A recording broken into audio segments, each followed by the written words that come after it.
जय हिंद फ्रेंड, हिंदी और प्राइड में आप सभी का स्वागत है। Friends, most awaited series Hindi काव्य शास्त्र, जिसमें आपका भारतीय काव्य शास्त्र और पाश्चात्य काव्य शास्त्र मोस्ट ऑफ द एग्जाम में लगे होते हैं। इवन हम कह सकते हैं कि जो भी कॉम्पिटेटिव एग्जाम हिंदी प्रतियोगी छात्र के लिए होते हैं, उनमें काव्य शास्त्र से क्वेश्चन जरूर आते हैं। और हम ये भी कहेंगे कि आपको जैसे अदर गद्य विधाओं को पढ़ना हो या हिंदी गद्य साहित्य इतिहास हो या व्याकरण हो, वो तो पढ़ने में आपको आसान लगता है, लेकिन काव्य शास्त्र के कॉन्सेप्ट आपके समझ से परे लगते हैं। तो हम अपने तरीके से जितना भी सरलतम स्थिति में आपको ले जाके समझाया जा सकता है, उस तरीके से समझाने का प्रयास करेंगे। साथ ही साथ इनसे रिलेटेड जो भी क्वेश्चन प्रीवियस में आए हैं, उनका कलेक्शन हमारे पास क्वेश्चन का है।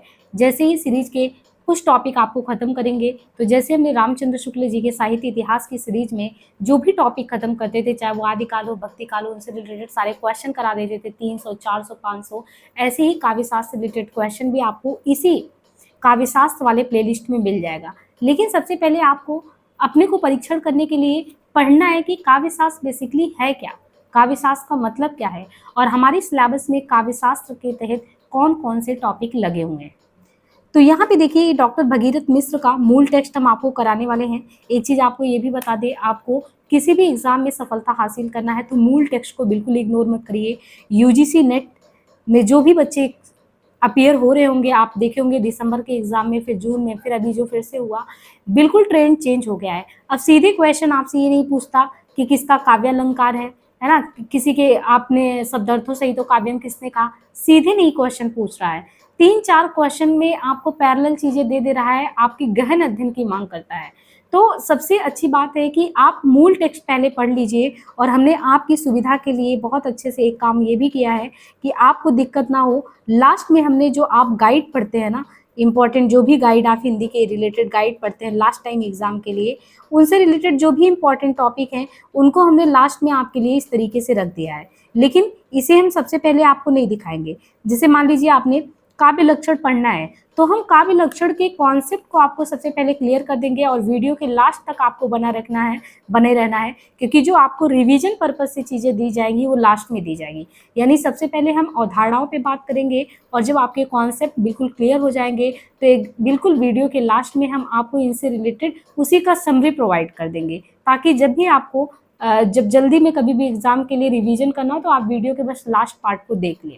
दूसरी चीज़, जब हम आपके कॉन्सेप्ट को, जैसे काव्य शास्त्र के संबंधित जो कॉन्सेप्ट कराएंगे, तो पहले हम अर्थ समझाएंगे काव्य शास्त्र का मतलब क्या होता है। इसके बाद जो टॉपिक आपके क्रम से दिए गए हैं, जैसे भारतीय काव्य शास्त्र के अवधारणा, सबसे पहला टॉपिक यही है। फिर देखिए यहाँ पे भी हम जो है सिलेबस आपका लगा देंगे। यहाँ इसमें देखिए, सबसे पहला आपका जो भारतीय काव्य शास्त्र है, उसमें जो टॉपिक क्रम से आएगा, पहले आपको समझना है भारतीय काव्य शास्त्र का मतलब क्या होता है। फिर इसके बाद समझना है काव्य का हेतु क्या होता है। हेतु का मतलब एक तरीके से जैसे होता नहीं कि कोई भी चीज हम कर रहे हैं तो काव्य हेतु, यानी काव्य का लक्षण क्या मतलब है, काव्य के उससे क्या तात्पर्य निकल के आता है। इसी तरीके से काव्य प्रयोजन, काव्य कर रहे हो तो उसका उद्देश्य क्या होता है। तो काव्य लक्षण हो गया, प्रयोजन हो गया, है ना, हेतु और प्रयोजन कहते हैं। फिर आप देखते हैं कि शब्द शक्ति क्या है, रस संप्रदाय, रस के स्वरूप क्या है, रस निष्पत्ति क्या है, साधारणीकरण क्या है, रस कितने प्रकार का होता है। अभी तक तो आपने व्याकरण में बहुत ही कम पढ़ा होगा कि रस क्या होता है, रस के प्रकार में थोड़ा बहुत पढ़ लिया होगा, अलंकार क्या है। लेकिन जब आप काव्य शास्त्र पढ़ते हैं तो इनका गहन अध्ययन जो है आपको करना जरूरी होता है, तब जाके आप रस का मूल समझ पाते हैं। अलंकार कितने प्रकार का है, सिद्धांत में ध्वनि सिद्धांत क्या होता है, रीति सिद्धांत क्या होता है, वक्रोक्ति सिद्धांत क्या होता है, औचित्य सिद्धांत क्या होता है। और फिर आप जब पूरे भारतीय काव्य शास्त्र को इस तरीके से समझ लेंगे, और साथ ही साथ हम आपको व्याकरण की भी कुछ चीज़ें, जैसे अलंकार पढ़ रहे हैं तो अनुप्रास, यमक, श्लेष, वक्रोक्ति, जितनी भी चीज़ें टॉपिक कवर की जा सकती हैं भारतीय काव्य शास्त्र के तहत, हमारा पहला टारगेट होगा कि हम आपका भारतीय काव्य शास्त्र वाला पार्ट जो है पहले समाप्त करा दें। इसके बाद आपको यहाँ पे निराशा हाथ नहीं लगेगी। इसी प्लेलिस्ट में जब हम, मतलब कि अभी तो ये लगातार आपका आता ही जाएगा। इसके बाद हमने जो है बहुत दिनों से हम यही मंथन कर रहे थे कि आपको काव्यशास्त्र में पाश्चात्य काव्यशास्त्र कहाँ से पढ़ाएं, जहाँ पे आपका सारा टॉपिक क्लियर हो जाए।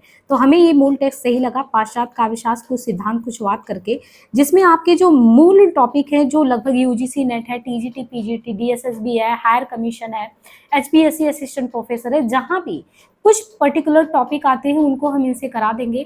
बाकी फिर वही चीज़ फिर से अपनाएंगे। आपको क्वेश्चन भी दिया जाएगा कि कौन से प्रीवियस में आए, ताकि आप अपना विश्लेषण भी कर पाए।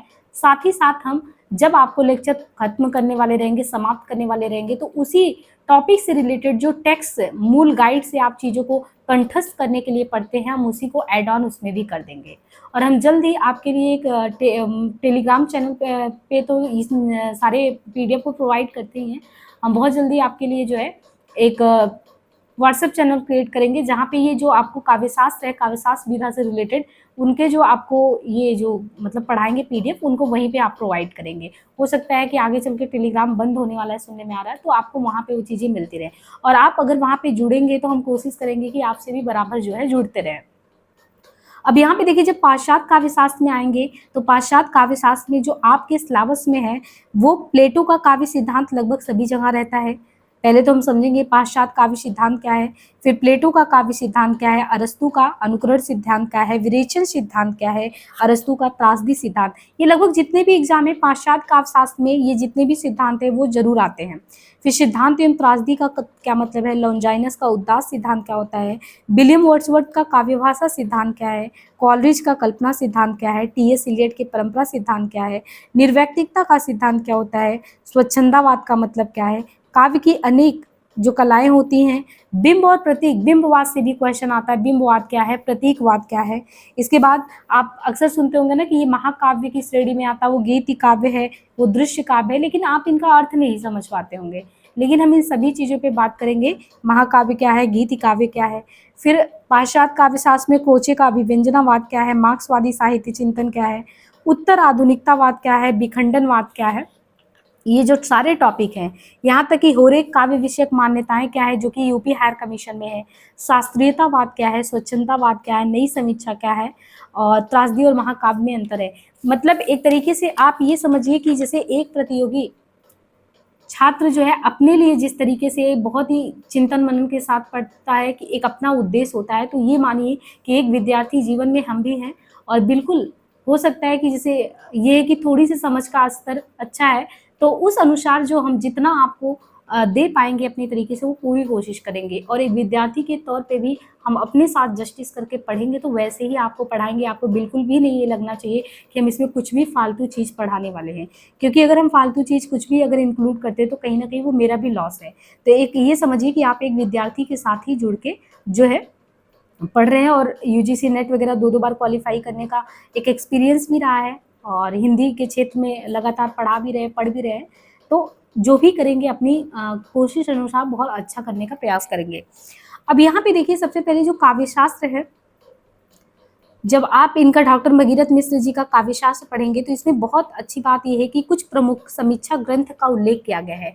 और आप देखते होंगे कि आजकल अभी यूजीसी नेट के एग्जाम में आप दिसंबर वाले में अपियर हुए होंगे या इधर जून में, तो आपने देखा होगा कि इनमें जो समीक्षा ग्रंथ है ना, जो भी मूल टेक्स्ट होते हैं उनके पीछे या आगे जो भी आपको पुस्तकों की सूची दी होती है। जैसे अभी हम आगे आपको जो है हिंदी गद्य साहित्य रामचंद्र तिवारी का सीरीज लाने वाले, मूल टेक्स्ट का सीरीज, उसमें लगभग देखेंगे 333 या 34 जो है उनके पीछे आपको किताबों के नाम दिए गए, ग्रंथ की सूचियां दी गई है जिनसे बार बार क्वेश्चन पूछते हैं। तो ये तो आपके रेंज में होना चाहिए कि हाँ ये क्वेश्चन ज़्यादा पूछे जाते हैं। अब यहाँ पे देखिए, आप कहाँ से ढूंढेंगे कि रामचंद्र तिवारी ने कितने समीक्षा ग्रंथ लिखे, लेकिन आपको यहाँ पे एक ही साथ मिल गया, तो इसलिए हमने इस लिस्ट को लगा दिया है। इसमें देखिए, भारतीय व पाश्चात्य काव्यशास्त्र तथा हिंदी आलोचना करके रामचंद्र तिवारी का समीक्षा ग्रंथ है। मध्ययुगीन के काव्य साधना के बारे में लिखा है। आधुनिक हिंदी साहित्य विविध आयाम करके इन्होंने लिखा हुआ है रामचंद्र तिवारी जी ने। हिंदी का गद्य साहित्य तो हम बहुत जल्दी आपको पढ़ाने वाले हैं, और बहुत ही बेसब्री से आपको इंतजार होगा कि हिंदी गद्य साहित्य कोई डिक्टो जो आपके बुक में है उनसे मैक्सिमम चीज़ों को लेके पढ़ा दे, क्योंकि हम लोग ऐसा नहीं है कि समरी निकाल के पढ़ाएंगे। हम ये करेंगे कि एक विद्यार्थी जीवन में मूल टेक्स्ट जैसे पढ़ा जाता है आपको वही पढ़ना है। हाँ, मैं ये कोशिश करती हूँ पहले आपको हाईलाइट करके उन चीज़ों को प्रोवाइड भी करा दूँ। इसके बाद इनका है हिंदी गद्य प्रकृति और रचना संदर्भ, रामचंद्र तिवारी का टेक्स्ट है। हिंदी गद्य रूप करके है, निर्मला देवी श्रीवास्तव का है। हिंदी उपन्यास पे रामचंद्र तिवारी जी ने लिखा है, हिंदी निबंध और निबंधकार पे लिखा है।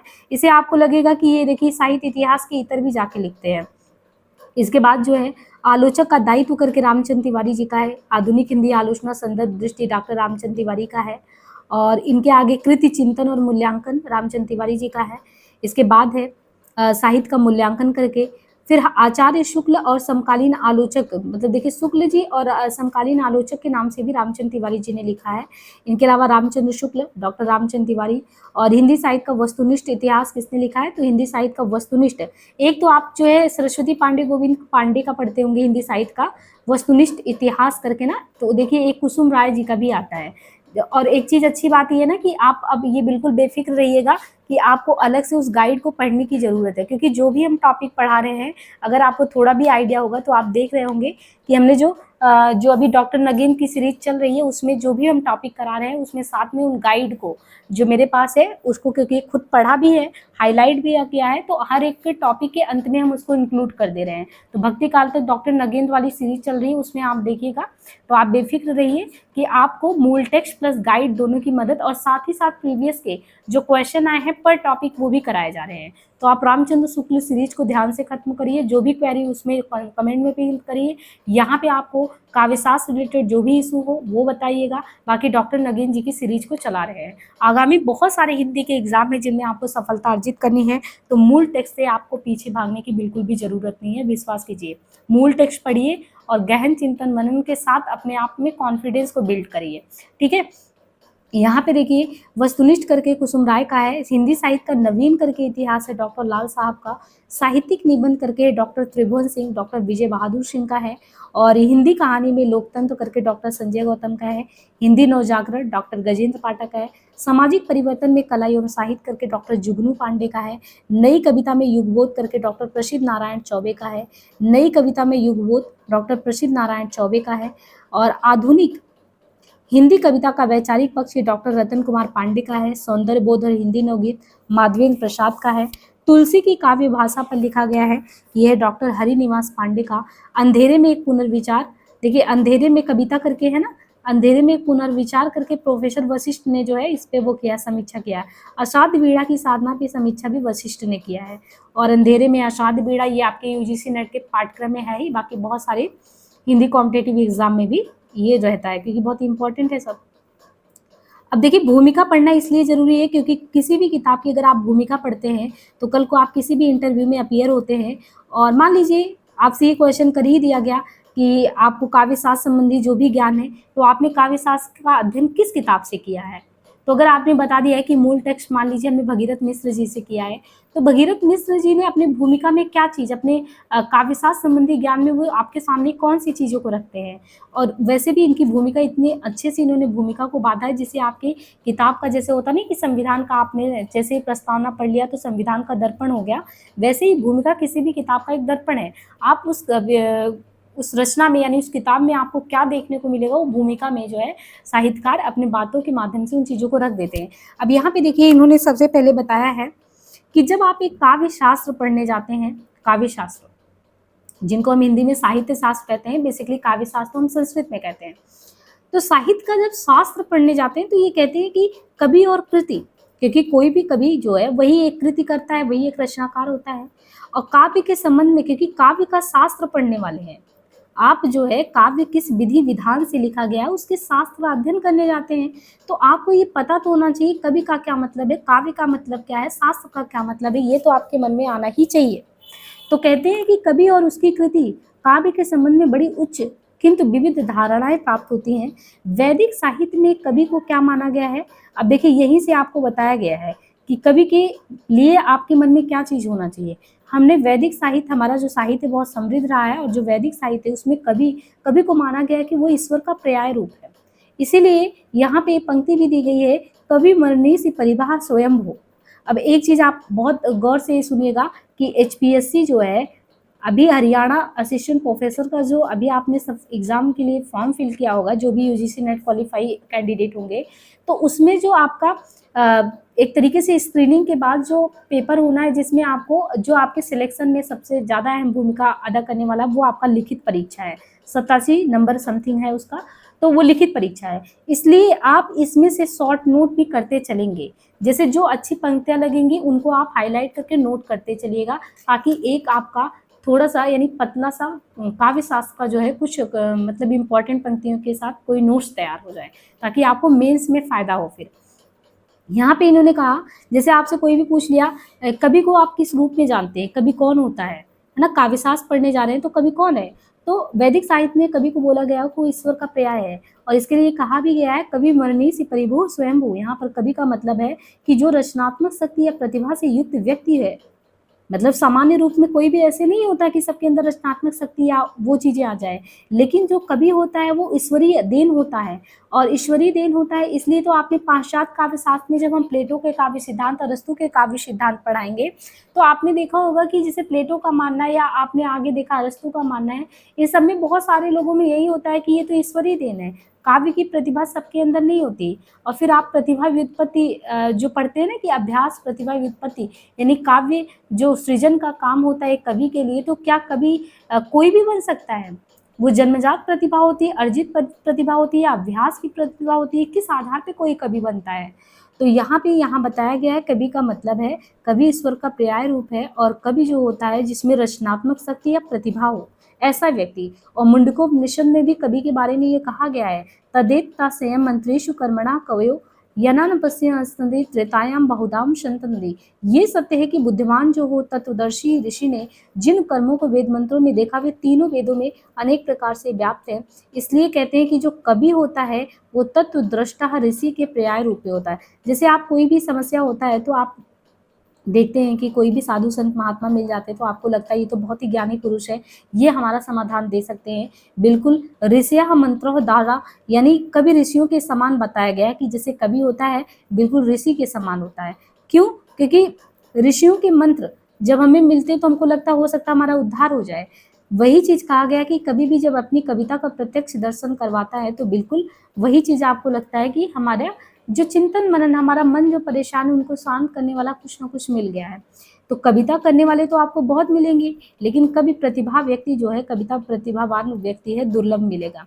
और साहित्य दर्पण कान ने भी लिखा है कि नरत्वम दुर्लभम लोके, नरत्वम दुर्लभम लोके, विद्या तत्र सुदुर्लभा, कवित्वम दुर्लभम तत्र, शक्ति अस्त्रता सुदुर्लभा। यानी जो शक्ति संपन्न कवि और उसके काव्य के परिचय की आवश्यकता नहीं होती। एक चीज तो आपने देखा होगा कि कुछ लोग ऐसे होते हैं जिनके वाणी में जो इतनी मनमोहकता होती है कि आप कितने ही दुख दर्द से गुजर रहे हो, लेकिन जब उनकी वाणी आपके सामने सम्मुख आती है वो बिल्कुल आपको बाविभोर कर देती है और आपको ऐसा लगता है कि उनके मुख से जो चीज़ें निकल रही हैं उनसे ही आपका दुख हर लिया जा रहा है। तो सामान्य रूप में ये तो आप जो प्रतिभा देख रहे हैं, ये गुण देख रहे हैं, वो सबके अंदर तो नहीं होता। इसलिए शक्ति संपन्न कवि, और आप कह सकते हैं कि जो एक सच्चा कवि है उसके काव्य की जो आवश्यकता है उस परिचय का मोहताज नहीं होती है, वो अपने काव्य की विधा के माध्यम से ही जन जन के हृदय में वास करने लगता है। वो तो पुकार पुकार कर जहाँ कहीं भी जाता है अपनी आभा का प्रभाव डालते चला जाता है। और एक बहुत अच्छा इन्होंने ये भी कहा था भूमिका में कि बिना जाने हुए भी जैसे मालती की माला आकर्षित करती है, वैसे ही अपरिचित होते हुए भी जो कवि होता है उसकी जो मनोहारी युक्ति होती है वो लोगों को अपनी तरफ आकृष्ट करती है। आज देखिए आपको कितने अच्छे से पता चला होगा कि कवि क्या होता है, और कवि के बारे में हमारे मुंडकोपनिषद में कहा गया है, वैदिक उपनिषद में कहा गया है। और कवि प्रतिभा सामान्य व्यक्तियों को ऐसे ही नहीं मिल जाता। सामान्य रूप में ऐसे तो आपको कोई भी कवि मिल जाएंगे, पर जो रियल में यथार्थ में जो कवि है वो आप उससे ऐसे मोहित हो जाएंगे जैसे मालती जो एक तरीके से माला के प्रति वो जो आकर्षण होता है, यानी उसके गुण के प्रति। अब यहाँ पे है कि वास्तविकता तो ये कि संसार को वाणी देने वाला कवि है। अपनी सूक्ष्म मानसिक अनुभूति द्वारा वो किसी भी शब्द को नवीन अर्थ दे सकता है और उसे अपने प्रयोग द्वारा नवीन भाव का प्रतीक बना सकता है। कभी सत्य का ज्ञाता है, सौंदर्य का सृष्टा है और रहस्य का दृष्टा एवं वक्ता है। बस अगर आपको कभी भी परिभाषा, कवि के परिभाषा किसी के सामने बतानी पड़ी तो आप इतना ही बता दें कि कवि जो है सत्य का ज्ञाता, सौंदर्य का सृष्टा, रहस्य का दृष्टा एवं वक्ता। उसके लिए प्रत्येक वस्तु चेतन है, यानी ईंट पत्थर वृक्ष पौधे नदी झरने बादल बिजली, इन सब में आपको जो चेतनता नहीं दिखती ना, उसमें कवि के लिए उसमें भी चेतन चीजें दिखती हैं, क्योंकि वही सभी अनुभूति संयुक्त और संवेदनशील व्यक्ति है। प्रसिद्ध दार्शनिक इमर्सन थे। इमर्सन के विचार से कवि की वाणी मेघ गर्जन है, उसके विचार कानून और उसके शब्द सर्वत्र वैसे ही समझे जाते हैं जैसे पशु और पौधे। वो सार्वभौम है, उसमें देश काल का प्रतिबंध नहीं है। अब होमर को पढ़ाओ, शेक्सपियर को पढ़ाओ, कालिदास को पढ़ाओ, मिल्टन को पढ़ाओ, कबीर को पढ़ाओ, तुलसी, सूर, बिहारी, टैगोर, प्रसाद, प्रेमचंद, ये सभी किसी देश जाति या काल की संपत्ति नहीं, वे विश्व की विभूति हैं और सभी उनके संदेश को सुनते हैं और उनके शब्दों को स्मरण करने के लिए लालायित रहते हैं। इसलिए कवि जो होता है वो स्वच्छंद होता है, कभी कोई बंधन में नहीं रह सकता, वो स्वच्छंद है। इसलिए तो नवीन रचनाएं करने की शक्ति उसमें होती है। कहा भी गया है, निरंकुशः कवयः, यानी कौन है निरंकुश कवि? वे स्वच्छंद विचरता है और स्वच्छंद विचारता भी है। उनको वश में करने के लिए बल नहीं, हृदय चाहिए। उनकी रचना का वास्तविक सम्मान ही उनकी प्रतिभा का आदर है और उन्हें एक सहृदय के रूप में ही वश में किया जा सकता है। कवि सभ्यता और संस्कृति का विकास करने वाला होता है, वह जीवन का एक आदर्श प्रस्तुत करता है। जीवन की कला कवि की कृतियों द्वारा ही विकास पाता है। इन महापुरुषों की रचना काव्य एक नवीन सृष्टि है। यहाँ पे काव्य की प्रशंसा करते हुए किसी कवि ने लिखा भी है, क्या लिखा है? काम पृच्छामः सुरा स्वर्गे निवासामो वयाः भुवि क्यों काव्यरासाः स्वादु क्यों स्वादिष्य सुधा। इस अमृत के समकक्ष काव्यरस का आस्वादन कौन नहीं चाहेगा? अमृत दुर्लभ है, कोई समय ऐसी भी होती है जब काव्यरस भी दुर्लभ से ही मिलता है। और एक देखिए बहुत इंग्लिश में भी आप, क्योंकि काव्यशास्त्र के बारे में आपने कभी पढ़ा हो, एमर्सन के बारे में तो अभी उल्लेख किया गया था, शैले के बारे में। इंग्लिश में भी इन्होंने एक कवि के बारे में बताया है कि पोएट जो स्पीच देता है, poet's speech is a thunder, his thought is law, his words are universally intelligible as the plants and animals. और फिर शैले कहते हैं poets are not only authors, यदि आप कभी को एक समझिए कि वो लेखक है, निर्जीव लेखक सा, तो ऐसा कुछ नहीं है। जो poets are not only authors of language, एक भाषा का वो लेखक नहीं है, not music, but they are the institution of laws and founders of civil society and inventor of the art of life and the teachers who draw in a certain propinquity with the beautiful and the true. वो कानून भी है, समाज का उद्धारक भी है, art of life, जीवन जीने की कला भी देता है। दुख के बीच भी चिंता से मुक्ति दिलाने वाला कौन होता है? काव्य होता है। रुदन के बीच हास्य छिटकाने वाला होता है, काव्य होता है। संसार वृक्ष विष वृक्षस्य द्वे यो मधुरे फले काव्य मृता रसा स्वादा संगम सज्जने सहा। काव्य हमारे संस्कार बनाता, हमारे भीतर स्नेह मधुराई सब कुछ से परिपूर्ण करता है। जिस ज्ञान को प्राप्त कर कभी सुंदर कविता कर सकता है और सहृदय काव्य का पूरा आनंद प्राप्त करता है, वही काव्य शास्त्र है। तो यहाँ पे आपको काव्य शास्त्र के डेफिनेशन के बारे में पता चला होगा कि जिस ज्ञान को, वैसे भी देखें तो मानव जीवन काव्य के आनंद के बिना चल नहीं सकता। ऐसे काव्य की रचना कभी रुकती नहीं, पर उसे आनंद पाने के लिए हमें कुछ ज्ञान और संस्कार भी प्राप्त करना होता है। अब देखिए, आपको कहते नहीं कि कभी लोग काव्य रच ले, ठीक है, जरूरी नहीं कि सबको काव्य शास्त्र का ज्ञान ही हो। जैसे मान लीजिए हमने कहा कि कबीर जो है वो कोई शास्त्रीय पंडित तो थे नहीं, तो उनके पास था अनुभव ज्ञान। उन्होंने अपनी जो ज्ञान की चक्षु है उसको खोल रखा था। अनुभव ज्ञान भी बहुत बड़ी चीज़ है। हमने जो है डॉक्टर नगेन की पुस्तक को जब आपको पढ़ाया था तो सबसे पहले हमने बताया था कि इतिहास लिखने में सबसे ज़्यादा सबसे ज़्यादा वो किस पे बात किया गया, तो शंकराचार्य हो कोई भी हो, सभी लोगों ने अनुभूति पक्ष पर बल दिया था। ये कहा था कि अगर आप कितना भी ज्ञान अर्जित कर लो, लेकिन ज्ञान का जब अनुभव में परिणित नहीं होगा ना, तो वो कोरा जो कहते हैं ना कि बिल्कुल वो ज्ञान आप कह सकते हैं कि जैसे होता है ना कि किताबी कीड़ा होना, किताबी कीड़े अगर आप हैं तो कोई मतलब ही नहीं है। हाँ, उसको आपने पढ़ा और उसको प्रैक्टिकल में अप्रोच में उसको लेके अपनाया, अनुभूति पक्ष पर बल दिया, आपके अंदर संवेदना आया, शीलता आया, जिसके लिए आप पढ़ने के लिए बैठे वो चीज़ आया, वो भाव आया, तब तो ये माना जाएगा कि वो चीज़ आपके लिए सार्थक हुआ।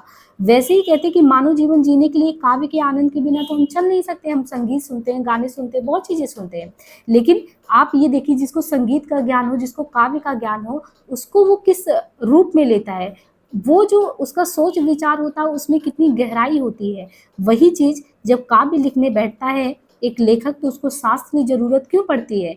क्योंकि हमें कुछ ज्ञान और संस्कार इसलिए प्राप्त करना होता है क्योंकि हम उसका पूरा आनंद लेना चाहते हैं।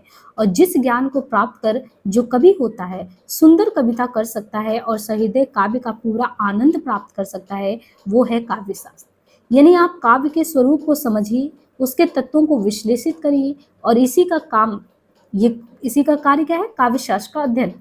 सहृदय मतलब जो अच्छा हृदय वाला व्यक्ति है वो काव्य की संवेदना से युक्त होता है, और भावक काव्य शास्त्र ज्ञान से। दो चीजें हुई ना, जो अच्छा यानी अच्छा मतलब कि अच्छा पाठक हुआ, सहृदय पाठक हुआ, वो संवेदना से युक्त होकर आपको सुनेगा, और जो लिखने वाला होगा ज्ञान से युक्त भावक काव्य शास्त्र होगा, उसको काव्य के शास्त्रों का चिंतन मनन अध्ययन होगा, तो वो जो भी काव्य लिखेगा वो बहुत अच्छा काव्य लिखेगा। और वैसे भी कवि जो होता है वो साधारण जन की अपेक्षा भावक या आलोचक के द्वारा अपने काव्य की प्रशंसा चाहता है। कभी जैसे मतलब कोई बहुत अच्छी कविता है, ठीक है, आपकी प्रशंसा सामान्य लोग तो कर ही देंगे, लेकिन जो एक कवि है, कोई बहुत अच्छी कविता, मान लीजिए आपने असाध्य मीरा पढ़ा, राम की शक्ति पूजा पढ़ा, तो आप देखते हैं उस पर समीक्षा निकलता था एक समय, और जितनी क्रिटिकल एनालिसिस निकलती थी, हर एक कभी कोई इंतजार रहता था कि उस पे क्या कमी है, उन गौड़ दोषों का विवेचन किन रूप में हो रहा है।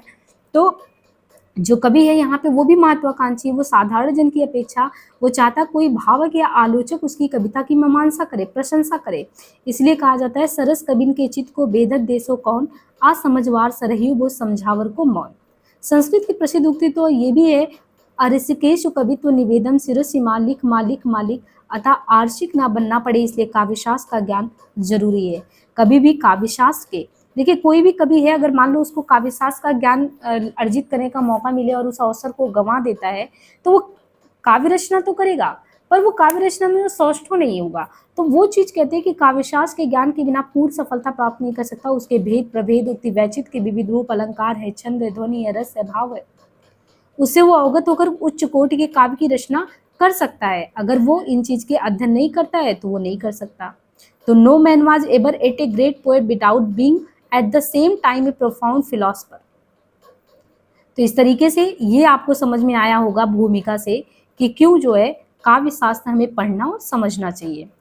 उस रस को जो ब्रह्मास्वाद सहोदर माना गया है, जिसमें चित्तवृत्ति विश्रांत पाती है, जिसमें आत्म चेतना अपने शुद्ध रूप में जागृत होती है, रस सहानुभूति का सामाजिक महत्व स्पष्ट होता है। यदि हम रस की निर्वैक्तिक और आनंद भई अनुभूति में तन्मय हो सके तो जीवन की जो छोटी छोटी क्षुद्र वृत्तियां हैं, स्वार्थ है, ईर्ष्या है, द्वेष है, क्रोध है, पिशुनता है, ये भी हमारे अंदर शांत हो जाएगा और एक अखंड आनंद की प्राप्ति होगी। तो जब आप काव्यशास्त्र, भारतीय काव्यशास्त्र पढ़ेंगे तो इसमें हम रस के बारे में बात करेंगे, अलंकार के बारे में बात करेंगे। तो ये उसी के बारे में है कि काव्य के सौंदर्य को बढ़ाने वाले कौन कौन से तत्व हैं। और वैसे भी काव्य सौंदर्य की सृष्टि है, कवि सौंदर्य का दृष्टा और सृष्टा है। इस कवि के द्वारा देखे काव्य कृतियों में उतारे गए सौंदर्य की ओर बढ़ता बढ़ता मानव समाज आज सभ्यता के उच्च स्तर पे पहुंच गया है। लेकिन हम ये नहीं कह सकते आप कितने भी ऊंचे स्तर पे पहुंच जाओ। तत्वं किमापि काव्यानम जनति बिल्लो भुवि मान्मिको माँ मरण नामो मधुव्रतम। अतएव काव्य का मर्म समझने के लिए काव्यशास्त्र का ज्ञान और संवेदना उसका जरूरी है। और इसमें काव्य के स्वरूप की मीमांसा और सिद्धांतों का परिचय इसी उद्देश्य से दिया गया है। तो कितनी बढ़िया भूमिका इन्होंने भगीरथ मिश्र जी ने लिया है और हमने आपको जो है जितना भी इम्पोर्टेंट था उसको हाईलाइट कर दिया है।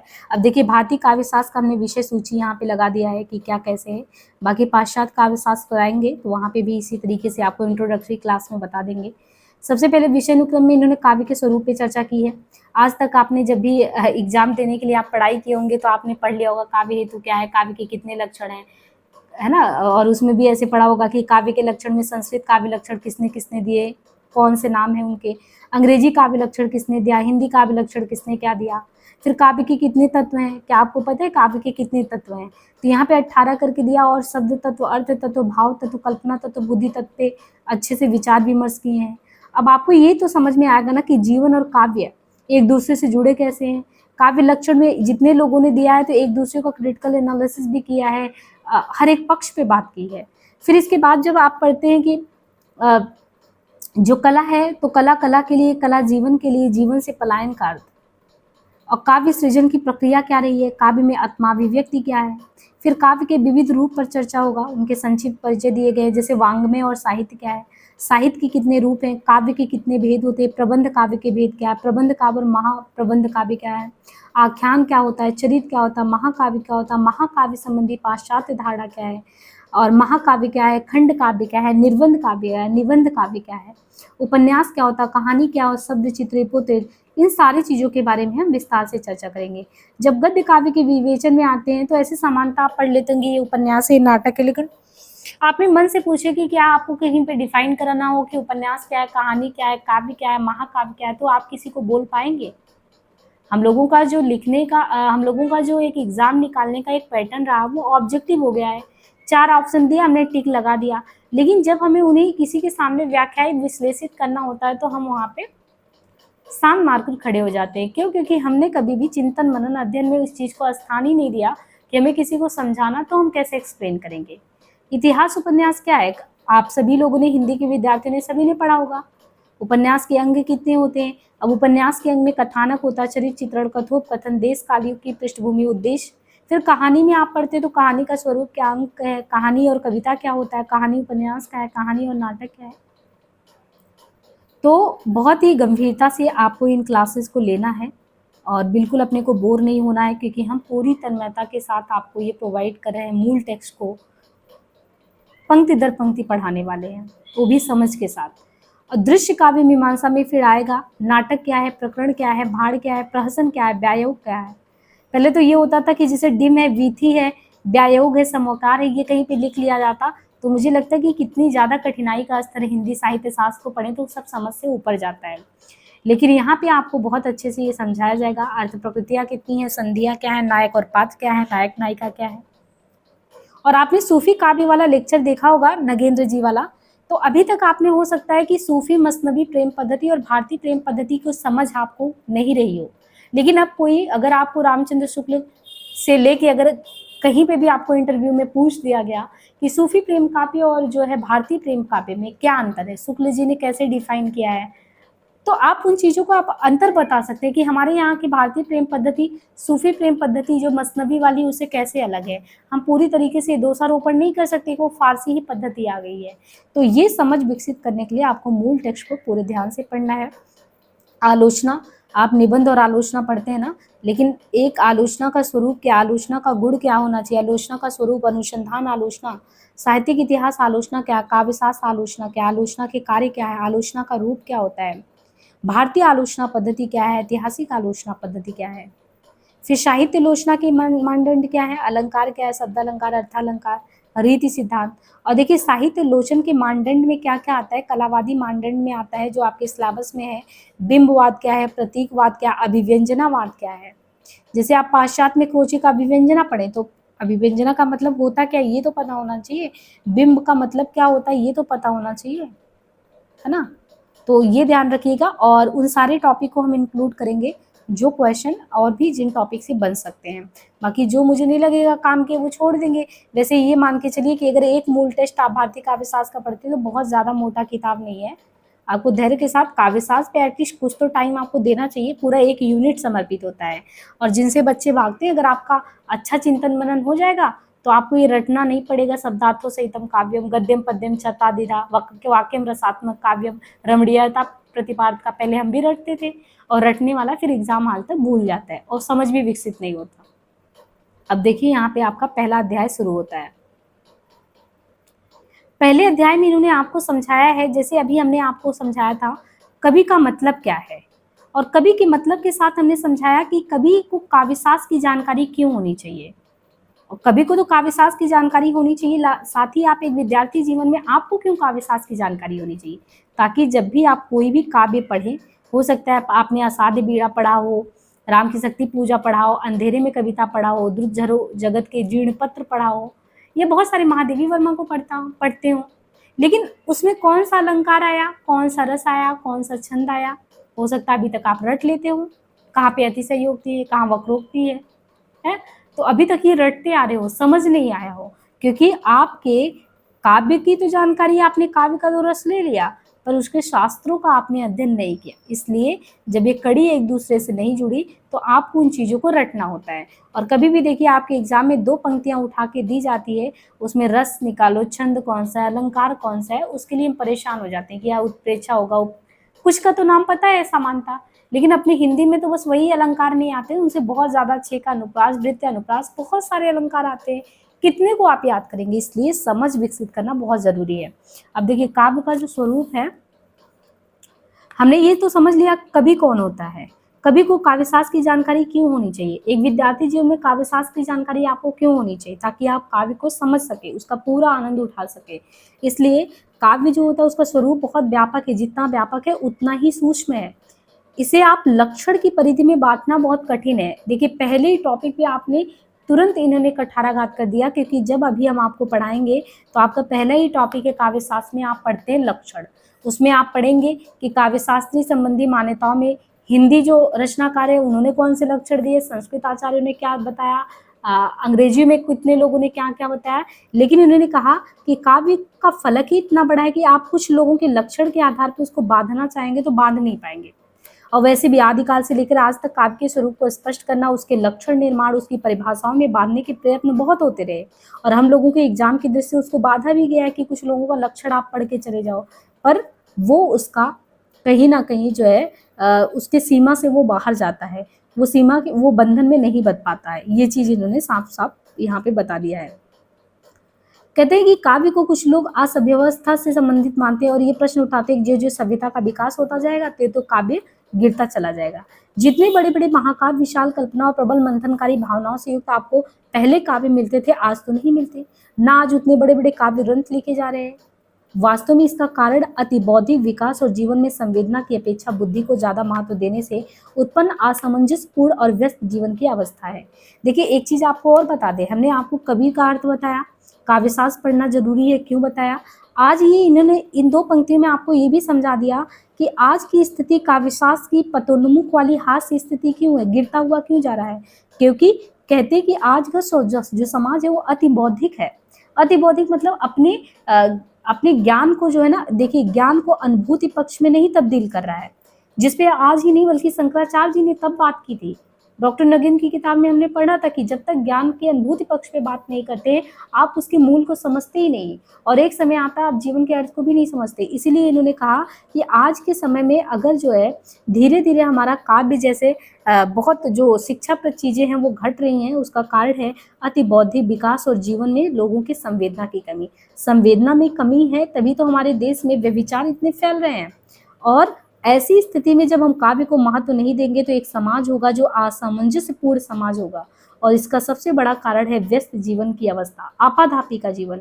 आज हम इतने व्यस्त हैं कि काव्य रचना का उनके पठन का हमें समय नहीं मिलता। अनुभूति और मन की काव्य संबंधी भूख को हम अन्य साधनों से संतुष्ट करते हैं, अन्य चीजों से करते हैं संतुष्ट। इसके परिणाम स्वरूप ना तो व्यापक काव्य की बुभुक्षा जाग पाती और ना अनुभूतियों के घने विशाल बादल ही कल्पना के आकाश में उमड़ घुमड़ कर घनघोर काव्य वर्षा कर पाते हैं। अति व्यस्तता के कारण लोग छोटे छोटे कविता की बूंदाबांदी कभी कर देते हैं, फिर हमारी जीवन धरती में सरसता हरियाली आ जाती है। हम व्यापक काव्य आनंद में तन्मय हो ही नहीं पा रहे हैं, परंतु जीवन में काव्य की आवश्यकता है, इसमें संदेह नहीं।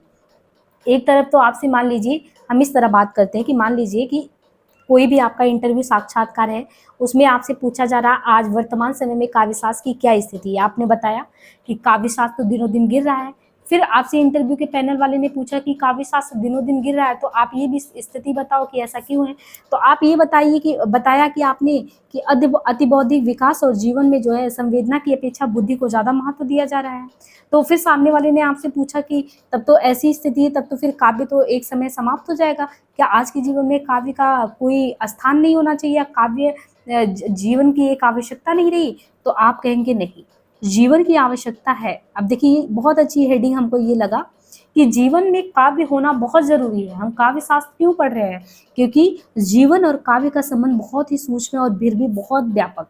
शहर के पक्के घरों में रहकर भी जिस प्रकार, कभी भी ये चीज अनुभव करिएगा, आज हम अगर इतने बड़े राजधानी में मतलब कि राजधानी में बैठ के पक्के मकानों में 4 तल्ला 2 मंजिला 6 मंजिला में बैठे हैं, लेकिन आपने देखा कि अज्ञे की रचना थी जिसमें आपने देखा बिछली घास की बात की गई है।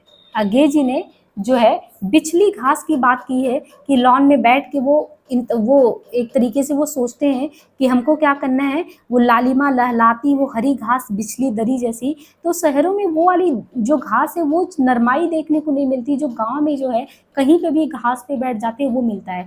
तो आप जीवन में काव्य इसलिए जरूरी है कि जैसे शहर के पक्के घरों में रहकर भी आप ये महसूस करते हैं कि प्रकृति के बिना जीवन निर्जीव सा है। आप उस प्रकृति को पाने के लिए अपने चारों तरफ शहरों में भी पेड़ पौधे अपने पूरे घर को लॉन से बगीचों से क्या क्या सजा डालते हैं। वैसे ही हम बुद्धिवादी कितने भी हो जाए, वैज्ञानिक दृष्टि हम बुद्धि के चरमोत्कर्ष पे पहुंच जाए, चाहे हम डॉक्टर हो वैज्ञानिक हो कुछ भी हो, लेकिन जीवन में एक ऐसा भी समय आता है जब आपको ये एहसास होता है कि जीवन इन सबसे भी इतर है। जीवन में कला होना बहुत जरूरी है। बिना रस के, बिना कला के जीवन एक तरीके से आप कह सकते हैं कि कला के जीवन के अभाव में हमारा जीवन नीरस सा हो जाता है, सरस नहीं रह जाता। तो विज्ञान की उन्नत दशा में भी काव्य के अभाव में हमारा जीवन वास्तविक जीवन नहीं है।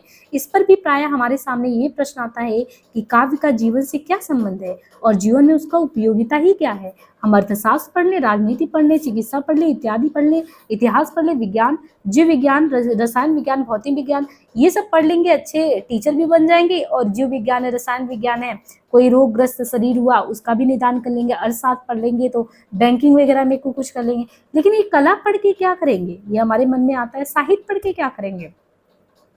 तो कहा गया है क्या उसी प्रकार काव्य का भी जीवन में कोई उपयोग हो सकता है और इसके द्वारा हमारी भौतिक समस्या का कोई निदान निकल सकता है, यथार्थवादी समाधान। तो हम कहते हैं हाँ, ये जरूरी है, निकलना चाहिए, समाधान निकलता है। मानव आज विज्ञान के क्षेत्र में बहुत आगे जा चुका है। वो पक्षियों की भांति आकाश में उड़ सकता है, पृथ्वी के ऊपर का भेद उसने जान लिया, जल पर उसका आधिपत्य हो चुका है। अब यहाँ तक कि वो चंद्रलोक, रेडियो, दूरदर्शन कहाँ तक नहीं पहुंच रहा है। लेकिन जब पूरी दुनिया पे युद्ध का मंडराता है खतरा, तो काम आता है संवेदना। एक संवेदना दुनिया को बचा सकता है। बड़े से बड़े राडार पे खड़े दुनिया, बड़े से बड़े आप कह सकते हैं कि बम से उड़ा देने वाले आतताई बैठे रहते, लेकिन वहां पे अगर संवेदना ने काम किया, संवेदना मतलब कला, तो एक चुटकी में आप विनाश की लीला को समाप्त कर सकते हैं। अगर वो व्यक्ति सहृदय हुआ, कलावादी हुआ, रसवादी हुआ, सरल जीवन जीने वाला हुआ, तो कभी भी विश्व युद्ध जैसे खतरे नहीं मंडराते। इसलिए हर एक व्यक्ति को संवेदनशील होना है वसुधैव कुटुंबकम के लिए। इसलिए यहाँ पे देखिए, क्या इनके माध्यम से वो मनुष्य को मानव के रूप में समझ सका, यानी रेडियो, दूरदर्शन, अणुशक्ति, बड़े बड़े उपग्रह की खोज कर ली, बड़े बड़े बम हथियार सब बना रहे हैं। यदि कुछ भी अंशों में हम हाँ कह सकते तो हमें ये मानना पड़ेगा कि हाँ, मनुष्य को मानव के रूप में समझ सका है तो काव्य। क्या वो सबके भीतर स्पंदित होने वाली करुणा और प्रेम की अनुभूतियों को पहचान सका है? यदि थोड़ा भी अंश में पहचान सका है तो हम ये पूरा श्रेय मानेंगे, काव्य को देंगे। काव्य के बिना जीवन अधूरा है। कवि के साथ काव्य कहता है कि आदमी को भी मयस्सर नहीं इंसान होना। विज्ञान के दानवी स्वरूप द्वारा सत्यानाश के मराते बेखों के कल्याण और प्रेम भावना के झोंके से उड़ा सकने वाले में हृदय का विस्तार करे या अमृत की बूंदाबांदी करे, तो वो कौन कर सकता है। वो ताकत सिर्फ और सिर्फ काव्य में है। घट घट में वो साई रमता, कटुक वचन मत बोल रे। काव्य मानव जीवन की असफलता और निराशा की दशा में आशा का संचार करता है। जब बहुत हताश निराश जीवन में होते हैं तो आप सोचते हैं बहुत अच्छा संगीत सुन ले, कोई बहुत अच्छा काव्य सुन ले। क्यों? क्योंकि वो काव्य आपको अपना सा लगता है। तो जिन श्रेष्ठ और पवित्र सिद्धांतों का मनीषियों ने समाज और धर्मशास्त्रों में निरूपण किया, उन्हें जीवन में उतार देने का श्रेय और गौरव काव्य को ही मिलता है। व्यक्तिगत सुखों दुखों को साधारणीकरण द्वारा सामाजिक सुख दुख बना देना काव्य की ही तो विशेषता है। काव्य मरणशील व्यक्तियों को भी अमर बनाकर सुरक्षित रखता है। बहुत सारे हमारे जितने लेखक हैं, हम जब उनको पढ़ते हैं भाव विभोर उठ जाते हैं। ऐसे बहुत सारे व्यक्ति हैं जिनको कोई ऐसे सामान्य व्यक्ति की मृत्यु हो जाए कोई ना पूछे, पर हमारे ऐसे रचनाकार जिन्होंने समाज को रचा बसा, एक तरीके से उनको बनाने में अपना पूरा जीवन लगा दिया, उनको हम याद करते हैं।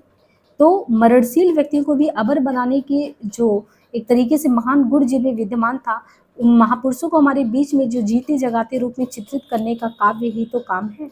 आज मुंशी प्रेमचंद जी की जब आप कहानियों तो को देखते हैं तो आपको नहीं एहसास होता कि आप किस जमाने में जी रहे हैं और वो जमाना कैसा था।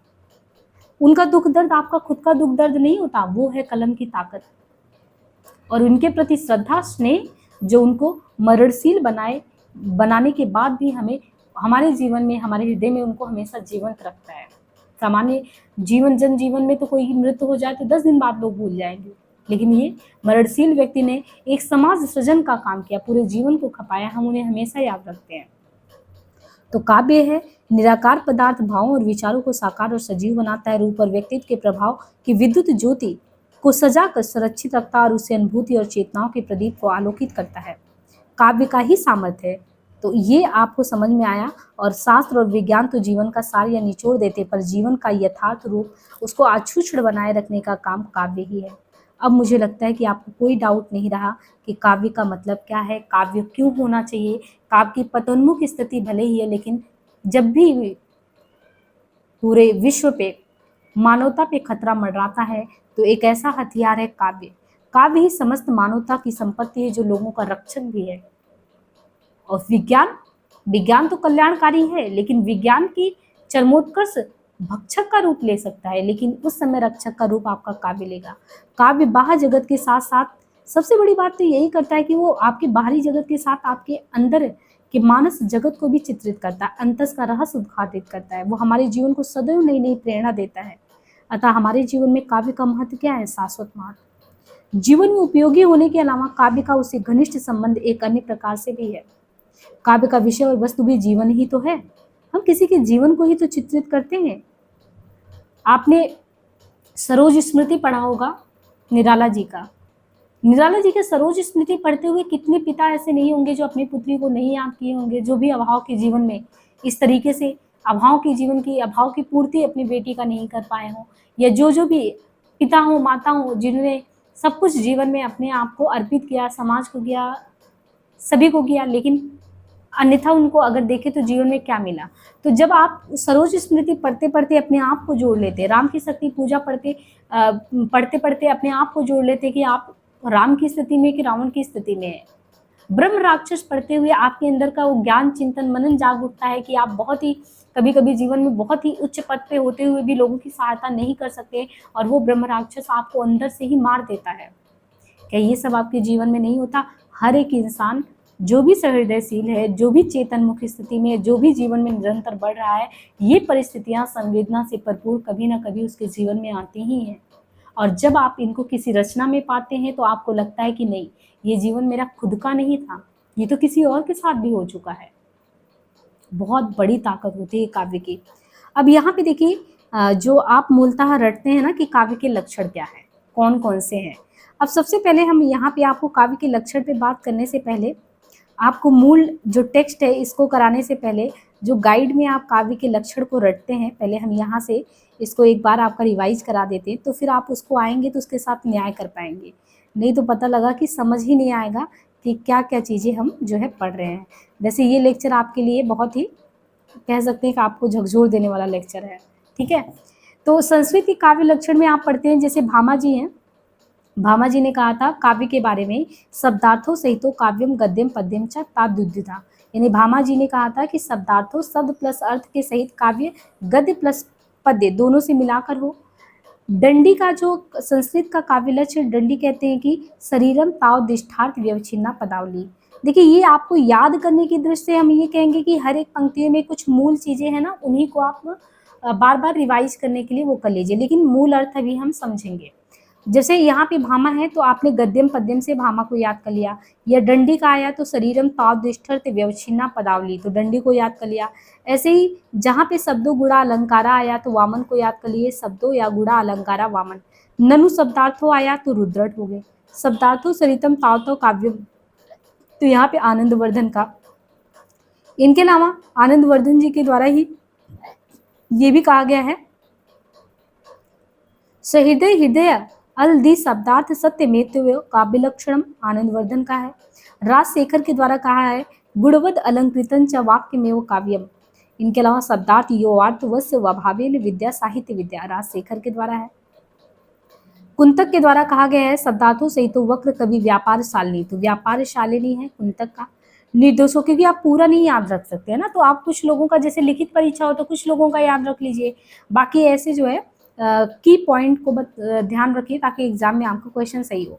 जैसे भोजराज जी ने कहा, तो इन्होंने कहा कि कवि कुर्वनम कृतिम प्रीतिम चा, तो कीर्ति प्रीति निर्दोषम गुणवत काव्यम अलंकारई कृतम कुर्वनम कृति प्रीतिम च विंदति, ये भोजराज जी का है।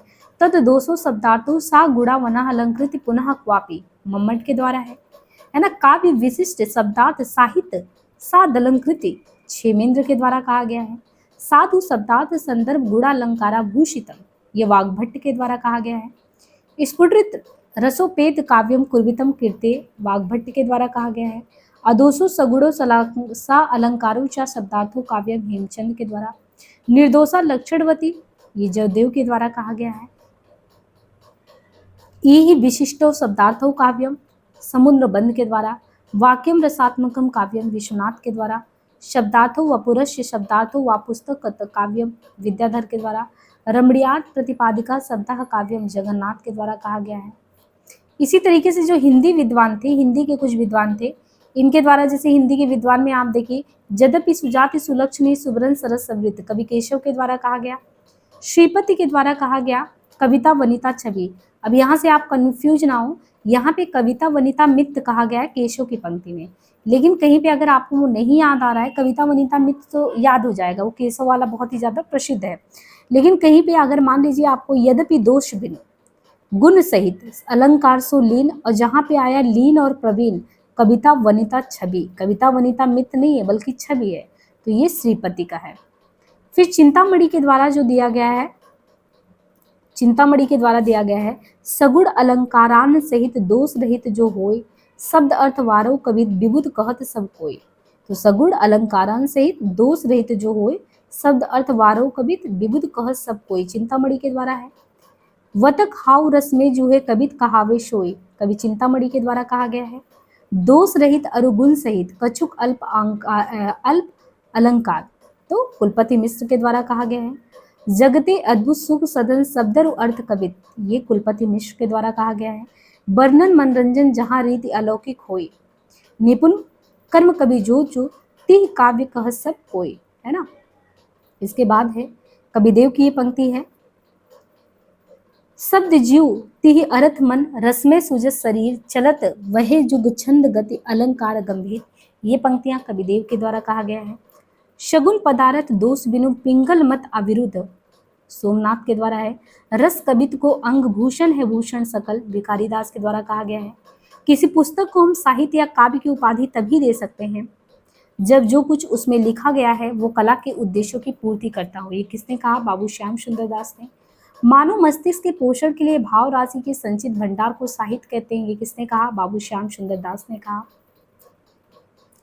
समष्टि रूप में साहित्य मानवता का दर्पण है, क्या है, समष्टि रूप में साहित्य जो है मानवता का दर्पण है, ये किसने कहा, बाबू श्याम सुंदर दास ने कहा।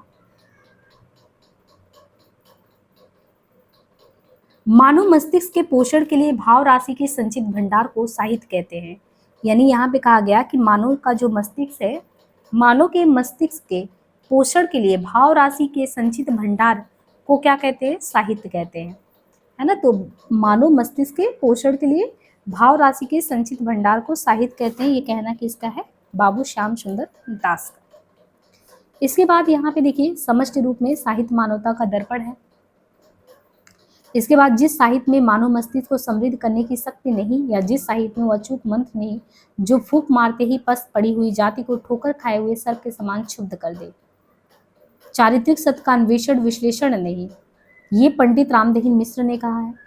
इनके अलावा साहित्य की कोटि में वही वाङ्मय आ सकता है, क्या कहा गया है, साहित्य की कोटि में वही वाङ्मय आ सकता है जो किसी न किसी अंश में उपयुक्त प्रयोजनों की सिद्धि में सहायक हो। साहित्य यदि आनंद दान करके दिल की भूख मिटाता है तो मानव मस्तिष्क को उर्वर बनाकर ज्ञान की वृद्धि भी करता है। इन्हीं बातों से साहित्य संज्ञा को प्राप्त होता है, ये पंडित रामदहीन मिश्र का कहना है। साहित्य जन समूह के हृदय का विकास है, ये कहना है बालकृष्ण भट्ट जी का। ज्ञान राशि के संचित कोष का नाम साहित्य है, ये कहना है महावीर प्रसाद द्विवेदी का। मैं साहित्य को मनुष्य की दृष्टि से देखने का पक्षपाती हूँ, ये कहना है महावीर प्रसाद द्विवेदी जी का। अंतःकरण की वृत्तियों के चित्र का नाम कविता है, ये कहना है महावीर प्रसाद द्विवेदी का। कविता द्वारा असंभव को भी संभव किया जा सकता है, ये कहना है महावीर प्रसाद द्विवेदी का। कविता प्रभावशाली रचना है जो पाठक या श्रोता के मन पर आनंदमयी प्रभाव डालती है, ये कहना है महावीर प्रसाद द्विवेदी का। मनोभाव शब्दों का रूप धारण करते हैं वही कविता है, चाहे वो पद्यात्मक हो गद्यात्मक, ये कहना है महावीर प्रसाद द्विवेदी का। सुप्त भावों को जगाने और चमत्कारपूर्ण अनुरंजन करने की शक्ति का स्रोत है साहित्य, ये कहना है रामचंद्र शुक्ल जी का। जगत ब्रह्म की अभिव्यक्ति और साहित्य जगत के नाना भावों की अभिव्यक्ति, ये कहना है रामचंद्र शुक्ल का। साहित्य किसी जाति की वाणी का वो अखंड परंपरा है जो उसके जीवन के स्वतंत्र स्वरूप की रक्षा करती हुई जगत की गति के अनुरूप उत्तरोत्तर उसका अंतर विकास करती चलती है। उसके भीतर प्राचीन के साथ नवीन की इस यात्रा में और इस सफाई के साथ मेल होता चलता है, ये कहना है रामचंद्र शुक्ल जी का। जिस प्रकार आत्मा की मुक्तावस्था ज्ञान दशा कहलाती, उसी प्रकार हृदय की ये मुक्तावस्था रस दशा कहलाती है। तो यहाँ पे आपको ये भी समझना है कि जिस प्रकार आत्मा की मुक्तावस्था ज्ञान दशा कहलाती, उसी प्रकार हृदय की ये मुक्तावस्था रस दशा कहलाती। हृदय की मुक्ति की साधना के लिए मनुष्य की वाणी जो शब्द विधान करती आई है, ये कहना किसका है, रामचंद्र शुक्ल का, कि जिसमें कर्म योग और ज्ञान योग के समकक्ष माना जाता है। कविता ही मनुष्य के हृदय को स्वार्थ संबंधों के संकुचित मंडल से ऊपर उठाकर लोक सामान्य के भाव भूमि पर ले जाती है, जहाँ जगत की नाना गतियों के मार्मिक स्वरूप का जो है साक्षात्कार देखने को मिलता है। ये रामचंद्र शुक्ल जी का कहना है। आगे है, सत्व उद्रेक या हृदय की मुक्तावस्था के लिए किया हुआ सब विधान काव्य है। ये कहना है रामचंद्र शुक्ल जी का। कविता जीवन और जगत की अभिव्यक्ति है, कहना है रामचंद्र शुक्ल का। साहित्य वह है जिसे चरस खींचता हुआ किसान भी समझ सके और खूब पढ़ा लिखा भी समझ सके। ये कहना है महात्मा गांधी जी का। जिस साहित्य में हमारी रुचि न जगे, आध्यात्मिक और मानसिक तृप्त ना मिले, हमें गति और शांति पैदा ना हो, हमारा सौंदर्य प्रेम ना जागृत हो, न सच्ची दृढ़ता उत्पन्न हो, वो आज हमारे लिए बेकार है, वो साहित्य कहलाने का अधिकारी नहीं है। ये कहना किसका है? प्रेमचंद जी का। साहित्य जीवन की आलोचना है। ये कहना किसका है? प्रेमचंद जी का। साहित्य जीवन की आलोचना है।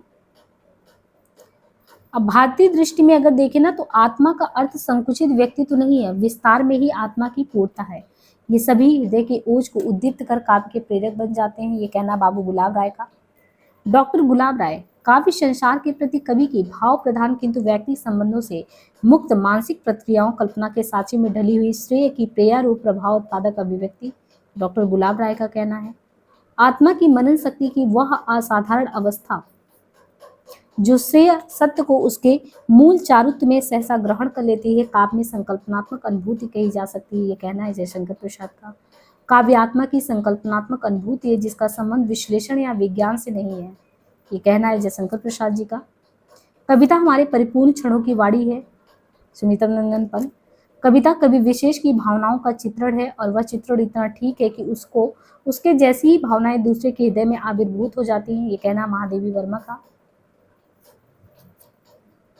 कांटा चुभाकर उसकी पीड़ा की अनुभूति तो संसार कराता है, पर कभी कभी के अंदर क्या खासियत है, वो बिना कांटा चुभाए भी उसकी पीड़ा की अनुभूति करा देता है। कितनी बड़ी बात कहा गया है। कांटा चुभाकर उसकी पीड़ा की अनुभूति तो संसार कराता है, पर कभी कभी की खास बात क्या है कि बिना कांटा चुभाए आपको उसकी पीड़ा की अनुभूति करा देता है। काव्य तो प्रकृत मानव अनुभूतियों का नैसर्गिक कल्पना के सहारे ऐसा सौंदर्यमय चित्रण है जो मनुष्य मात्र में स्वभावता अपने अनुरूप भाव उच्छ्वास और सौंदर्य संवेदन उत्पन्न करता है। इसी सौंदर्य संवेदन को भारतीय पारिभाषिक शब्दावली में रस कहते हैं। ये कहना है नंदुलाल वाजपेयी जी का। काव्य की प्रेरणा अनुभूति से मिलती है, यह स्वतः एक अनुभूत तथ्य है। कहना है नंदुलाल वाजपेयी का। रसात्मक शब्दार्थ काव्य और उसकी छंदों में विशिष्ट विधा आधुनिक अर्थ में कविता है। डॉक्टर नगेंद्र, काव्य आत्माभिव्यक्ति है, यानी काव्य जो है आत्मा की अभिव्यक्ति है। ये कहते हैं डॉक्टर नगेंद्र जी। कविता सबसे पहले और अंत में क्या है? एक शब्द ही है। अज्ञेय का कहना है कविता भाषा में आदमी होने की तमीज है। ये कहना है धूमिल जी का।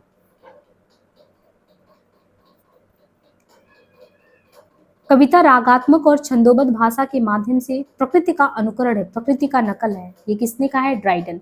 अब देखिए, जो अंग्रेजी में काव्य के लक्षण देने वालों में ड्राइडन है। इन्होंने कहा कविता रागात्मक और छंदोबद्ध भाषा के माध्यम से प्रकृति का अनुकरण है, प्रकृति का नकल है। तो वर्ड्सवर्थ कहते हैं नहीं, कविता हमारे प्रबल भाव का सहज उच्छलन है। ये इंग्लिश में भी आ सकता है, हिंदी में भी आता है। तो poetry is the spontaneous overflow of powerful feeling, ये कहना वर्ड्सवर्थ का है। Poetry is the best word in a best order, ये कौन कहता है? कविता सर्वोत्तम शब्दों का सर्वोत्तम क्रम है, ये कॉलरिज का कहना है। Poetry is the record of the best and happiest moment of the happiest and best mind. कविता जो है सुखद और उत्कृष्ट मस्तिष्क द्वारा सुखद और उत्कृष्ट क्षणों का संग्रह, ये कहना है पीबी शैली का। Our sweetest song are those that tell of saddest thought, हमारे सबसे मधुर गीत वही हैं जो हमारे सर्वाधिक विषादपूर्ण विचारों की अभिव्यक्ति करते हैं। ये कहना है पीबी शैली का। कविता सौंदर्य का लयात्मक सृजन है। एडगर एलन पो कहते हैं poetry is a rhythmic creation of beauty. Poetry is the utterance of a passion for truth, beauty and power, embodying and illustrating its conception by imagination and fancy and modulating its language on the principle of variety in unity। कविता सत्य, सौंदर्य और शांति के तीव्र भाव की अभिव्यक्ति है जो अपने विचारों को कल्पना और भावना के द्वारा स्पष्ट करती है। ये कहना है लेहंट का। Poetry is at bottom a criticism of life, कविता मूलतः जीवन की आलोचना है। कहना है मैथ्यू आर्नोल्ड का। शुक्ल ने भी कुछ स्थानों पर इस तरह के विचार व्यक्त किए हैं। मैथ्यू आर्नोल्ड कहते हैं कि कविता जीवन की सौंदर्यमयी और आनंदपूर्ण व्याख्या है। किसने कहा? मैथ्यू आर्नोल्ड ने कहा।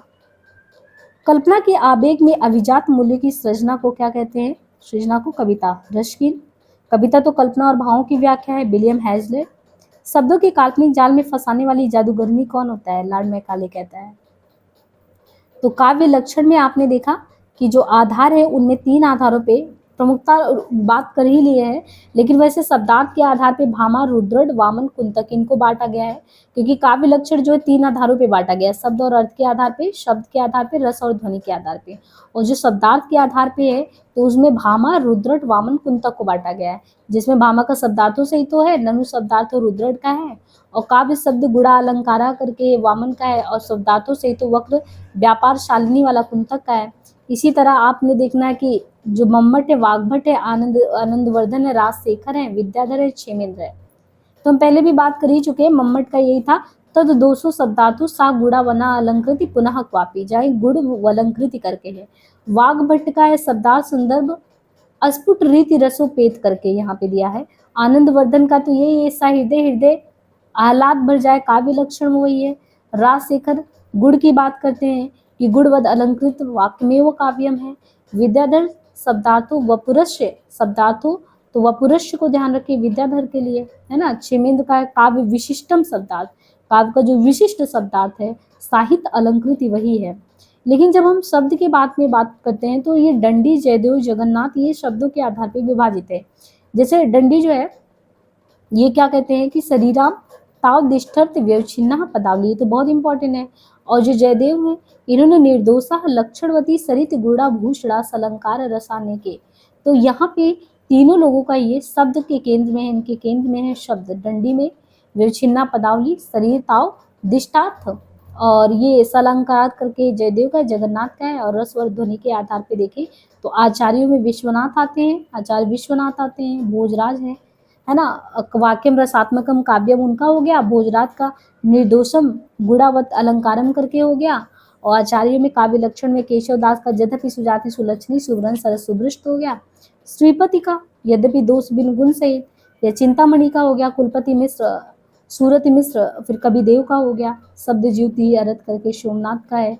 आधुनिक युग के हिंदी आचार्यों व कवियों ने निम्नलिखित काव्य लक्षण लिखे हैं, जो हम पहले भी बात कर चुके हैं कि अंतःकरण की वृत्तियों के चित्त का नाम जो है कविता है। या शुक्ल जी का ये कई बार पूछा गया है, जिस प्रकार आत्मा की मुक्तावस्था ज्ञान दशा कहलाती है तो शुक्ल जी का है। या कविता ही मनुष्य के हृदय को स्वार्थ संबंधों से, यहाँ पे केंद्र में ये रखिए, स्वार्थ संबंध से हमको क्या उठाता, कविता उठाता है। तो ये दोनों ही बातें बहुत अच्छी इन्होंने कही है कि आत्मा की मुक्तावस्था हो या हमको स्वार्थ संबंधों से ऊपर उठाना हो, ये शुक्ल जी का कहना है। और जो नंदुलारे वाजपेयी के कि काव्य जो होता है तो वो तो प्रकृति मानव अनुभूति का नैसर्गिक कल्पना के सहारे, नैसर्गिक कल्पना के सारे ऐसा सौंदर्य में चित्रण जो मनुष्य मात्र में स्वभावता जो है भाव उच्छ्वास करता है, यानी सौंदर्य संवेदन भरता है, तो नंदुलारे का है। और काव्य जो है वो आत्मा की संकल्पनात्मक अनुभूति जिसका संबंध विश्लेषण विकल्प या विज्ञान से नहीं है, वो एक श्रेयमयी प्रिय रचनात्मक ज्ञान धारा है, आत्मा की मनन शक्ति का वो असाधारण अवस्था जो श्रेय सत्य का है। तो ये मूल चारुत्म्य में जयशंकर प्रसाद जी का है। कविता कवि विशेष की भावनाओं का चित्रण है, और वो चित्रण इतना ठीक है कि उससे वैसी ही भावनाएं किसी दूसरे के हृदय में आविर्भूत होती है, तो महादेवी जी का है। कविता हमारी परिपूर्ण क्षणों की वाणी तो पंत जी का है ना। और बाकी poetry is articulate music, Dryden का पहले ही बताया, poetry is the best order वाला जो है ये पहले ही बात कर लिया, कॉलरीज का हो गया था। एडगर एलन पो का इंग्लिश में poetry is the rhythmic creation of beauty, English वाला भी ध्यान रखिएगा, क्वेश्चन आता है। और poetry is the spontaneous overflow of powerful feelings करके वर्ड्सवर्थ का था ही। Poetry is a bottom a criticism of life Arnold का है। Poetry is the record of the best and happiest moment of the happiest and best mind, Shelley का है। Our sweetest song are those that tell of saddest thought, Shelley का ही था। Poetry is the utterance a passion for truth beauty and power embodying करके ये तो है lightning का है। तो यहाँ पे देखिए जो हमने अभी आपको करवाया है ना, ये हमने इम्पॉर्टेंट फैक्ट जो है सारा आपको करा दिया इम्पॉर्टेंट फैक्ट। अब हमारा ये कहना है कि आपने फैक्ट तो समझ लिया, पर फैक्ट जो है समझने से ही काम नहीं चलेगा, आपको समझना पड़ेगा इसका मतलब क्या है ना। तो उसके लिए जो है हम यहाँ पे आपसे विस्तार में बात करेंगे सबसे पहले काव्य लक्षण में जैसे आपने वहाँ संस्कृत के काव्य लक्षण तो देख लिए, पर आप संस्कृत के काव्य लक्षण से समझते क्या है? देखिए, संस्कृत के काव्य लक्षण के बारे में ये बताया गया है, मूलतः हमारा जो ये काव्य शास्त्र है ना वो संस्कृत से ही लिया गया है। तो नाटक को काव्य का, देखिए नाटक को हम क्या मानते हैं, काव्य का एक रूप है। तो नाटक को काव्य का एक रूप मानने से भरत मुनि का नाट्य शास्त्र सबसे प्रथम काव्य शास्त्र का ग्रंथ ठहरता है। नाट्य शास्त्र में काव्य का कोई लक्षण नहीं दिया गया है। काव्य के अनेक अंगों का विवेचन उसमें है, जैसे रस, गुण, अलंकार, भाव आदि, पर मुख्य बल उसमें अभिनय पर है। नाटक में काव्य तत्व लाने वाली बातों का उल्लेख नाट्य शास्त्र में अवश्य किया गया है, जिसके तहत गुण, अलंकार, रस का समावेश। और किसी कवि ने यह भी कहा है कि कागज कैसे नोट है, बिन गुण रिपत प्रवीण, बिकन पराये देश में नहीं कौड़ी के तीन। भरत मुनि ने नाट्य शास्त्र में नाटक में काव्य की स्थिति का स्पष्टीकरण करते हुए लिखा है, मृदु ललित पदाढ्याम गुण शब्दार्थहीनम जनपद सुबोध्यम युक्तिमता युक्तयाजम बहु सत्कृत मार्गम। पर यहाँ काव्य की समान परिभाषा के रूप में ये नहीं दिखाया गया है। अग्नि पुराण में यही चीज क्या कहा गया है कि काव्य की जो सबसे प्राचीन परिभाषा में अग्नि पुराण में देखने को मिलता है, वो क्या कहता है कि जो काव्य है वो संक्षेप की बात करता है। यानी यहाँ पे अगर हम चीजों को तोड़ के पढ़े ना, तो यहाँ पे इन्होंने कहा है संक्षेप पदा क्या मिष्टार्थ व्यवच्छिन्ना पदावली काव्यम अस्फुर अलंकारा गुण वदोष वर्जितम। यानी एक संक्षेप में अगर आपको एक काव्य की रचना करनी तो इष्ट अर्थ को देने वाली ऐसी पदावली से युक्त रचना जिसमें अलंकार प्रकट हो, जो दोष रहित और गुण युक्त हो। इस परिभाषा में 5 बातें हैं, इष्टार्थ, संक्षिप्त वाक्य, अलंकार, गुण और दोष। 5 चीजें, इष्टार्थ हो, संक्षिप्त वाक्य हो, अलंकार, गुण और दोष। इसमें काव्य की प्रायः बाह्य रूप रेखा स्पष्ट हो जाती है। संक्षिप्त वाक्य स्मरणीयता का द्योतक है, चीजों को याद दिलाता। इष्ट अर्थ की अभिव्यक्ति तो आवश्यक होती है, पर इसके कहने की कोई आवश्यकता नहीं थी। तो यानी जब भी हम कोई काव्य लिखे उसमें इष्टार्थ हो, संक्षिप्त वाक्य हो, अलंकार, गुण और दोष, ये चीजें होनी चाहिए, तो अपने आप में परिपूर्ण हो। अग्नि पुराण के बाद जब हम काव्य की बात करते हैं तो परिभाषा में यहाँ पे कहा गया है शब्दार्थो सहितो काव्यम। किसने कहा शब्दार्थो सहितम काव्यम? भामा ने कहा। मतलब क्या निकल के आता है, ये परिभाषा शब्दार्थों सहितो काव्यम अपने आप में बहुत विस्तृत परिभाषा है, क्योंकि इसके क्षेत्र में, यानी जब भी आप सुनते होंगे कि भामा ने कहा शब्दार्थों सहितो काव्यम, आज तक हो सकता है आपको समझ में नहीं आया हो, लेकिन यहाँ पे इन्होंने कहा, ये अपने आप में बहुत बड़ी परिभाषा इन्होंने दी है। इनके क्षेत्र में काव्य के अतिरिक्त शास्त्र, इतिहास, वार्तालाप सभी आ जाते हैं। इस कारण इसमें अतिव्याप्ति का दोष है। यानी जब आप दोष में पढ़ेंगे ना, तो एक होता है कि आपने न्यून पदत्व दोष पढ़ा होगा, अधिक पदत्व दोष पढ़ा होगा, जहाँ पदों का दोष होता है। यहाँ पे कहते हैं कि अतिव्याप्ति का दोष, बहुत ज्यादा ही विस्तार दे दिया गया है। तो कहते हैं कि यहाँ भी काव्य के अत्यंत व्यापक और बाहरी स्वरूप का स्पष्टीकरण बताया गया है। वास्तव में शब्दार्थों सहितों से भामा का मतलब है शब्दार्थ और अर्थ दोनों की विशेषताएं, जिसमें प्रकट हो ऐसा दोनों का संगठन। निश्चित है कि शास्त्र आदि में अर्थ ही महत्व का होता है, शब्द नहीं। शास्त्र में कहते हैं अर्थ जो है केंद्र में होता है, शब्द का मतलब नहीं है। पर काव्य में शब्द और अर्थ दोनों का महत्व होता है। ये चीज आपको पता चला, काव्य में शब्द और अर्थ दोनों का महत्व होता है। ये भामा का भाव है, फिर भी इससे काव्य के स्वरूप का स्पष्टीकरण नहीं होता। इसी से आगे के आचार्यों ने इन्हें बाह्य स्वरूप निरापक लक्षणों का खंडन भी किया है। ये अग्नि पुराण और काव्य अलंकार से लिया गया है, तो उन ग्रंथों के बारे में भी यहाँ मेंशन कर दिया गया है। काव्य की अंतर्भूत विशेषता या आत्मा की खोज करने का प्रयास किया, किसने किया? दंडी ने कहा, शरीराम ताव दिष्टर्थ व्यवच्छिन्ना पदावली, अर्थात इष्ट अर्थ को प्रकट करने वाली पदावली तो शरीर मात्र है। यही भाव ध्वनि अलंकार आनंद वर्धनाचार्य का था। क्या था? दंडी ने कहा, शरीराम ताव दिष्टार्थ व्यवच्छिन्ना पदावली, अर्थात इष्ट अर्थ को प्रकट करने वाली पदावली तो शरीर मात्र है। यही भाव जब ध्वन्यालोककार आनंद वर्धनाचार्य का देखे तो उनका भी यही था। क्या कहा उन्होंने? शब्दार्थ शरीराम ताव काव्यम, काव्यम तो शब्दार्थ के शरीर वाला, उसकी आत्मा या वास्तविक तत्व कुछ और ही है। अलंकार, रीति, ध्वनि, वक्रोक्ति, औचित्य, अन्मिति, रस से संबंध रखने वाला काव्य संप्रदायों का विकास। भामा और दंडी ने अलंकार का व्यापक अर्थ क्या दिया है? भामा और दंडी ने अलंकार का व्यापक अर्थ क्या ग्रहण किया है? इसलिए इन्होंने रस तक को रसवत अलंकारों में सम्मिलित कर दिखाया है। इस मत से काव्य का समस्त सौंदर्य अलंकार है। दंडी ने काव्यदर्श में प्रकट किया है। दंडी ने काव्यदर्श में क्या प्रकट किया है? काव्य शोभाकरान धर्मान अलंकार प्रच्छेयते। काव्य का समस्त सौंदर्य अलंकार के कहा दंडी ने काव्यदर्श में प्रकट किया है। काव्य शोभाकरान धर्मान अलंकार प्रच्छेयते। अलंकार की वास्तविक स्थिति का विश्लेषण हमें वामन की काव्य अलंकार सूत्र वृत्ति में भी देखने को मिलता है। यहाँ पे काव्य ग्रामर अलंकारत सौर्यम अलंकारः, यहाँ पर अलंकार दो स्थानों पर दो अर्थों में संयुक्त है। एक तो काव्य के समग्र सौंदर्य को बताता है, दूसरा इसी सौंदर्य के उपकरण के रूप में। देखिए, कहते हैं कि जब हम अलंकार की विशेषता कहते हैं कि काव्य में अलंकार होना चाहिए, तो दो अर्थों में बताया। एक तो जो है काव्य के लिए समग्र सौंदर्य के रूप में अलंकार हो, एक काव्य के सौंदर्य का एक उपकरण मात्र अलंकार हो। वामन ने दंडी की भांति काव्य की शोभा करने वाले धर्म को अलंकार न मानकर गुण माना है। वामन ने क्या किया, डंडी जैसे काव्य की शोभा करने वाले को धर्म को अलंकार मानते हैं, तो वामन ने अलंकार को नहीं माना है, अलंकार के बजाय उन्होंने क्या माना है, ये ध्यान देना है। तो वामन ने जो है डंडी की भांति काव्य की शोभा करने वाले धर्म को अलंकार ना मान के गुण माना है, कि गुण होना चाहिए, और कहा है कि अलंकार गुण के उत्कर्ष के कारण स्वरूप है। अतः आगे चलकर आचार्यों में जो मतभेद रहा वो अलंकार के इन्हीं दो स्वरूपों के कारण है। प्रथम स्वरूप को मानने वालों ने काव्य के लिए अलंकार अनिवार्य माना, और द्वितीय स्वरूप को स्वीकार करने वालों ने काव्य में अलंकार को गौड़ स्थान दिया। मम्मट की परिभाषा में देखें तो तद दोषो शब्दार्थो सा गुणा वना अलंकृति पुनः क्वापी पर क्षुब्ध होकर जयदेव ने लिखा। देखिए, मम्मट ने कहा तद दोषो शब्दार्थो सा गुणा वना अलंकृति पुनः क्वापी, इस पे क्षुब्ध होकर जयदेव ने क्या लिखा था, अंगीकरोति यह काव्य शब्दार्थ वना अलंकृति असौ न मान्यते कस्माद अलंकृति। यानी इस प्रकार ये कहा गया कि अलंकार रहिता विधेय व सरस्वती, इससे ये स्पष्ट है कि अलंकार को काव्य में आवश्यक मानने वाले आचार्यों का एक बहुत बड़ा समुदाय है, जो ये मानता है कि काव्य में अलंकार होना जरूरी है। और जैसे गुण के आधार पर हमने देखा वामन, वो अलंकार को नहीं उतना प्रश्रय देते, गुण के आधार पर वामन ने रीति को काव्य की आत्मा माना, कि रीति जो है यही काव्य की आत्मा है। तो इसलिए वामन क्या कहते हैं, रीति रात्मा काव्यस्य, रीति रात्मा काव्यस्य। उनका तात्पर्य यही है कि शब्दार्थ शरीर वाले काव्य की आत्मा क्या है, शब्दार्थ शरीर वाले काव्य की आत्मा रीति है।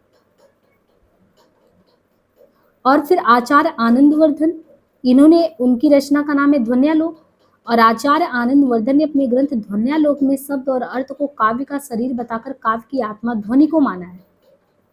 आनंदवर्धन ने अपने ग्रंथ ध्वन्यालोक, इनका ग्रंथ है, उसमें शब्द और अर्थ को ये बताया कि आनंदवर्धन ने कि ध्वन्यालोक में शब्द और अर्थ तो काव्य का शरीर है, काव्य लिखा तो उसका शरीर है शब्द अर्थ, लेकिन उसकी आत्मा क्या है, आत्मा ध्वनि है। और वामन ने क्या माना, गुण को माना। तो ध्वनि को मानने वाला काव्यास आत्मा ध्वनि, ध्वनि मानने वाले आनंदवर्धन है, और ध्वनि का खंडन करने वाले कौन है, आचार्य कुंतक। वो नहीं मानते काव्य की आत्मा ध्वनि है जैसा आनंदवर्धन मानते हैं। कुंतक ने कहा कि नहीं, काव्य का तो जीवन वक्रोक्ति है, वक्रोक्ति है काव्य जीवितम। इसी प्रकार जब क्षेमेंद्र है, उन्होंने कहा नहीं, औचित्य है जीवन। महिम भट्ट आते हैं, वो कहते नहीं, अनुमति है, अनुमिति। और आगे चल के विश्वनाथ आते हैं, वो कहते हैं वाक्यम रसात्मकम काव्यम, वो रस को काव्य की आत्मा मानते हैं। आचार्य कुंतक की वक्रोक्ति और आचार्य विश्वनाथ की रसोक्ति के लिए निश्चयता पृष्ठभूमि बनी हुई थी, क्योंकि आचार्य भावा ने अलंकार को काव्य की समग्र विशेषता के रूप में स्वीकार करते हुए भी उनका मूल तत्व वक्रोक्ति को ही माना है। उनका कहना है, सहसा सर्वत्र वक्रोक्ति न यथा विभाव्यते यत्नो ऐसे कविना कार्यों को अलंकारियों बिना। परंतु इस वक्रोक्ति को तात्विक विशेषता के रूप में सभी आचार्यों ने स्वीकार नहीं किया। भोज ने स्पष्ट लिखा है, भोज ने क्या लिखा है, वक्रोक्ति सा रसोक्ति सा स्वभावोक्ति सा वांग्मयम सर्वोश ग्राहिणी तासु रसोक्ति प्रति जानते। इस प्रकार काव्य की आत्मा के माध्यम से भी काव्य लक्षण देना कठिन है, क्योंकि उसकी आत्मा कोई कुछ और, दूसरे कुछ और मानते हैं। आचार्य कुंतक ने वक्रोक्ति पर विशेष बल देते हुए क्या कहा, शब्दार्थों से तो वक्र कभी व्यापार शालिनी बंदे व्यवस्थितो काव्य। वक्र व्यापारशाली और किसी सूत्र में व्यवस्थित शब्दार्थ काव्य है। यहाँ पर शब्दार्थ की वक्रता और किसी आंतरिक सूत्र की उसके भीतर व्यवस्था पर बल दिया गया। वक्रता से क्या तात्पर्य यह स्पष्ट नहीं है, तथा बंध किस प्रकार का होना चाहिए ये भी अनुलिखित है। मम्मट की काव्य की परिभाषा अग्निपुराण की सी है, तद दोषो शब्दार्थो सा गुणा वना अलंकृति पुनः क्वापी। यहाँ पर काव्य दोषहीन गुणयुक्त और कभी कभी अलंकार से रहित शब्दार्थ है, ऐसा कहा गया है। इस परिभाषा के भीतर दो परिभाषाएं हैं, निषेधात्मक और अनिश्चित। आचार्य हेमचंद के काव्यानुशासन में दिया गया परिभाषा क्या है, आचार्य हेमचंद ने काव्यानुशासन में क्या परिभाषा दिया, अदोषो सगुणो अलंकारो च शब्दार्थो काव्यम। हेमचंद ने काव्यानुशासन की रचना, उसमें उन्होंने कहा आदोषो सा गुणो सा अलंकारो चा शब्दार्थो काव्यम, यानी इसमें इन्होंने कहा आदोषो, एक साथ दोषहीनता नहीं, दोष होना चाहिए, गुण और अलंकार जरूर होना चाहिए, सा गुणो, गुणों में भी अलंकार हो, तो दोषहीनता, दोष नहीं होना चाहिए, गुण और अलंकार अनिवार्य हो। ऐसी दशा में काव्य के एक सीमित क्षेत्र को ही ये परिभाषा अपने में समेट लेता है कि गुण, दोष नहीं होना चाहिए, गुण में ये होना चाहिए, अलंकार, गुण और दोष ये स्वयं शास्त्रीय शब्द आता है। इस लक्षण के द्वारा काव्य की धारणा स्पष्ट नहीं की जा सकती कि इसके हेमचंद के काव्यानुशासन के आदोषों, सगुणों, सालंकारों, चारों पंक्तियों से। यहाँ ये भी ध्यान देने वाली बात है कि काव्य रचना के लिए अलंकार और गुण लाना कवि का उद्देश्य हो जाता है, जो उसको सीमित कर देता है। अतः ऐसे काव्य में गुण और अलंकार अपने आप और स्वभावता आने चाहिए, इस धारणा की पुष्टि नहीं हो पाती। शब्दार्थ काव्य है तब कवि का उद्देश्य हल्का और शब्दार्थ की चतुराई तक सीमित रह जाता है। इसी प्रकार की अन्य परिभाषाएं भी है जो संस्कृत साहित्य के क्षेत्र में दो काव्य लक्षण को महत्वपूर्ण रूप में देखती हैं। जैसे साहित्य दर्पणकार है, साहित्य दर्पणकार के लेखक है महापात्र विश्वनाथ और दूसरा पंडित राज जगन्नाथ। आचार्य विश्वनाथ का मानना है वाक्यम रसात्मकम काव्य, रस युक्त वाक्य काव्य। यहाँ पर एक अर्थ तो ये हो सकता है कि रस वाक्य विभावानुभावा व्यभिचारी संयोग से जिसकी निष्पत्ति होती है वो रस, जिस वाक्य में नहीं तो वही काव्य है। ऐसी दशा में रस की काव्य में अनिवार्यता तो सिद्ध हो जाती है कि हर एक काव्य में रस जरूर होना चाहिए, जिसमें बहुत मतभेद भी हो सकता है। यदि हम इसको शास्त्रीय दृष्टि से देखें, जिस वाक्य में रस संपादन हुआ हो उसे काव्य भी मानेंगे, तो काव्य का क्षेत्र बहुत संकीर्ण हो जाएगा और अन्य काव्य पंक्तियां इस क्षेत्र से निकल जाएंगी, क्योंकि जिन काव्य पंक्तियों में आपको रस दिखेगा कहेंगे आप ठीक है, जिसमें नहीं निकलेगा उसको बाहर कर देंगे। बिहारी और केशव की अनेक पंक्तियां जिनमें रस की पूर्ण निष्पत्ति नहीं है, पर अलंकार यो मुक्ति वैचित्र का तो चमत्कार है, वो काव्य में नहीं आएगा। यदि हम सब कुछ सर्वे सर्वा रस को ही मान लें, तो यह सबको अलंकार ही मान ले तब भी नहीं आएगा। दूसरी अर्थ है वह अधिक स्पष्ट संकेत देता है, जो जगन्नाथ की परिभाषा है रमणीयार्थ प्रतिपादका शब्दः काव्य। रमणीय अर्थ का प्रतिपादन करने वाला शब्द काव्य। इस लक्षण में कुछ लोग आपत्ति उठाते हैं कि काव्य के अंतर्गत शब्द में सदैव अर्थ की रमणीयता तो नहीं होती, पूरे वाक्य से रमणीयता प्रतिपादित हो, अतः रमणीय अर्थ देने वाला वाक्य काव्य होना चाहिए। परंतु यहाँ शब्द, क्योंकि वाक्य की सबसे छोटी इकाई अतः वाक्य के स्थान पर शब्द दिया गया। कभी कभी एक शब्द की उपयोगिता सिद्ध की जा सकती है, परंतु पूर्णार्थ घोतक वाक्य ही होता है। अतः विश्वनाथ की भांति रमणीयार्थ प्रतिपादकम वाक्यम काव्यम अधिक उपयुक्त लक्षण होता है।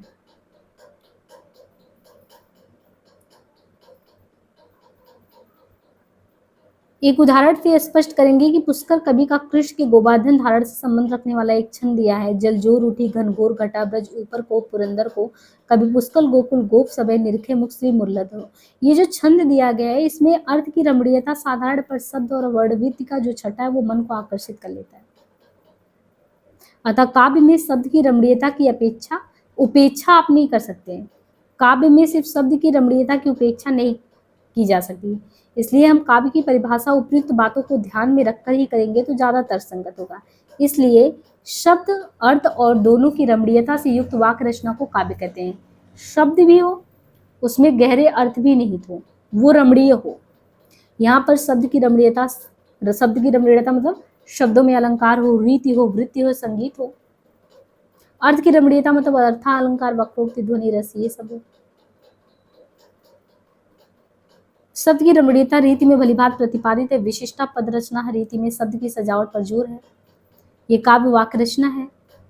अब यहाँ पे अंग्रेजी काव्य लक्षण की बात की गई है, संस्कृत की जो बात की और अंग्रेजी काव्य लक्षण में, जैसे अंग्रेजी में आप जो इंसाइक्लोपीडिया ब्रिटानिका में देखते हैं तो उसमें लिखा है poetry art work of the poet. Poetry जो है ये इंसाइक्लोपीडिया से बताया गया कि ब्रिटानिका में लिखा है कि पोएट्री जो है, काव्यशास्त्र जो है, art work of the poet encyclopedia में। यानी कवि का कार्य क्या है? कला काव्य। तो कवि का कार्य कला काव्य है। ये लक्षण अस्पष्ट है, सही नहीं लगता। पहले कवि को समझा जाए तब उसके कार्य को क्या काव्य कहेंगे, यही उचित परिभाषा है। फिर हमने ड्राइडन का देखिए, अभी हमने आपको पीछे जो है करवा दिया है। ड्राइडन ने यही तो कहा था, पोएट्री इज आर्टिकुलेट म्यूजिक, कविता सुस्पष्ट संगीत है। अब देखिए इन्होंने इस चीज को डिफाइन किया है कि ये परिभाषा सभी जगह सही नहीं है कि पोएट्री आर्टिकुलेट म्यूजिक, जो ड्राइडन कहते हैं, कविता सुस्पष्ट संगीत। क्यों? क्योंकि अनेक गीत जो गाए जाते हैं उनमें काव्य की विशेषताएं होती ही नहीं है। संगीत कविता का एक पक्ष हो सकता है, परंतु संगीत तत्व तो काव्य की अनिवार्य अंग हो, ये बिल्कुल सही नहीं है। इस तरीके से देखें तो ड्राइडन की बात भी खारिज हो जाती है।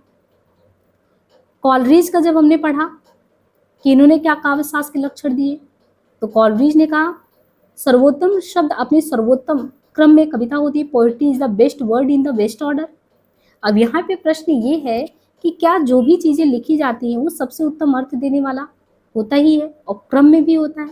कभी कभी आपको कुछ ऐसी भी कविताएं देखने को मिलेंगी जिसमें मृत्यु के, कीचड़ के, नरक के ऐसे बुरे शब्दों का प्रयोग हो। और अगर ये कहते हैं कि poetry is the best word in the best order, अच्छे वर्डों का संग्रह, तो ये अच्छे वर्ड के श्रेणी में नहीं आएंगे।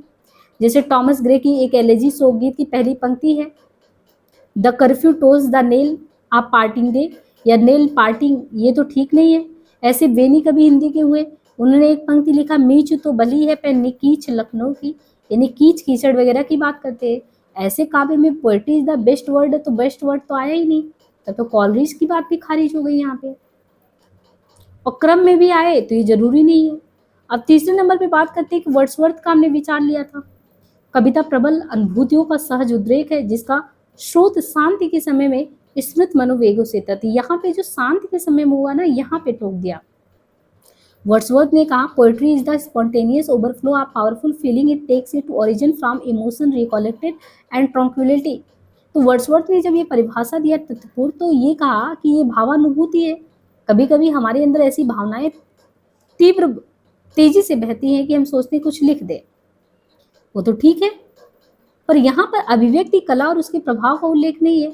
हम अपने सुख दुखपूर्ण क्षणों को स्मरण कर हंसते हैं, रोते हैं, पर सभी का वो उल्लास और विलास सदैव कविता नहीं बन जाता। यानी आप कभी भी रोने हंसने बैठे तो अचानक ही होता है, तो क्या हमेशा आप कविता करने बैठ जाते हैं?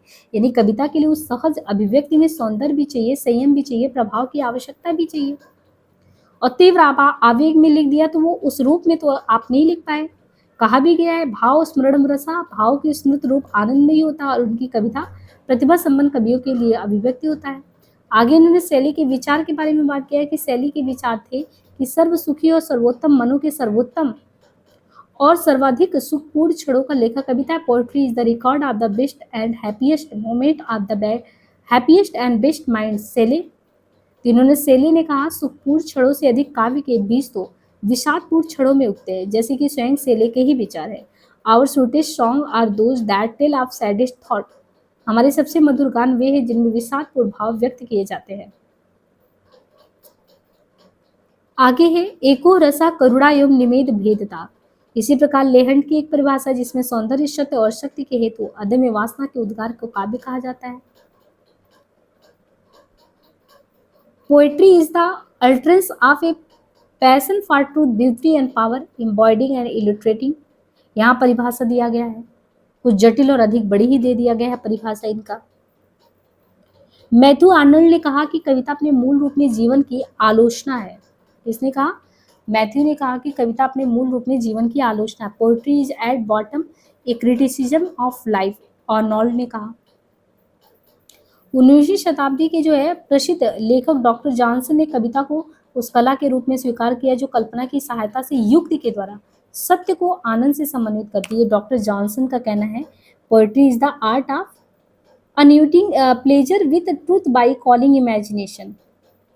और डॉक्टर जॉनसन ने काव्य का प्रधान स्वरूप भी स्पष्ट किया कि सत्य के प्रकाशन में आनंद का समावेश हो, रमणीयता हो, रोचकता हो। कविता के प्रभावशाली होने के लिए ये सब जरूरी है। ऐसी दशा में डॉक्टर जॉनसन की धारणा अत्यंत महत्वपूर्ण है। वास्तव में अधिकांश विचारकों ने कविता को कला के रूप में ही देखा है, यद्यपि कला केवल चमत्कारिकता के संकीर्ण अर्थ में न होकर व्यापक अर्थ में भी देखी गई हो। चैम्बर्स कोर्स में इस प्रकार दी गई कल्पना और अनुभूति से उत्पन्न विचारों को मधुर शब्दों में अभिव्यक्त करने की कला कविता है। Poetry is the art of expressing in melodious word thought which are the creations of imagination and feeling. काव्य कल्पना और अनुभूति से गृहित सत्य की रमणीय शब्दों में अभिव्यक्ति है।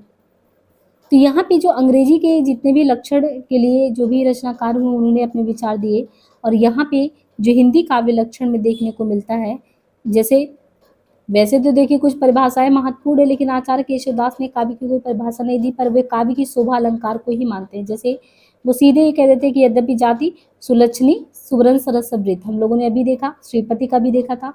और केशव के विचार से ये मानना भी है कि रस, छंद और शब्द सौंदर्य के साथ अलंकार जरूरी है। और श्रीपति ने भी अपने काव्य सरोज में रस पर जोर दिया है। अभी हम लोगों ने देखा श्रीपति के बारे में, वहां पे वनिता मित्र, इनका जो है कविता वनिता मित्र करके था, उनकी में छवि करके आया था। तो श्रीपति का अपना काव्य सरोज है, उन्होंने रस पर जोर दिया है और इन्होंने अलंकार पे दिया है। इनका ये देखिए यहाँ पे आया, हाँ, रस पर जोर किसने दिया? श्रीपति ने काव्य सरोज में।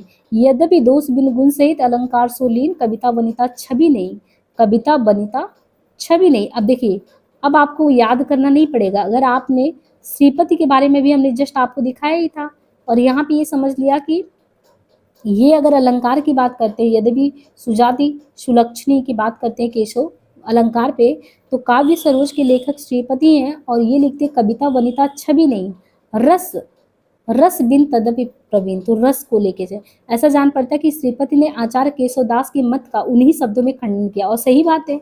अब देखिए, ये आपको अच्छा लगा, समझ में आया कि उन्हीं की बातों को खंडन कर दिए। फिर चिंतामणि ने अपने ग्रंथ जो है चिंतामणि का कवि कुल कल्पतरु, तो चिंतामणि ने अपने ग्रंथ कवि कल्पतरु में साहित्य दर्पण के आधार पर काव्य का लक्षण देते हुए, किसके आधार पर? साहित्य दर्पण के आधार पर लक्षण देते हुए कहा, बत खाऊ रस में जो हो कवित कहावे शोय, रस से युक्त वाक्य काव्य कहलाते हैं जिन पर रस को काव्य की आत्मा के रूप में स्वीकार किया गया है। चिंतामणि ने अपने इसी ग्रंथ में काव्य प्रकाश के आधार पर भी कविता का लक्षण इस प्रकार दिया है। क्या दिया है चिंतामणि जी ने? शगुन अलंकारान सहित दोष रहित जो होय, शब्द अर्थ वारो कवि विभुत कह सब कोई। मम्मट ने अलंकार की अनिवार्यता नहीं मानी है। चिंतामणि का आपने देखा काव्य प्रकाश में इन्होंने साहित्य दर्पण के आधार पर इन्होंने कैसे दिया, रस से युक्त वाक्य जो काव्य कहलाता है।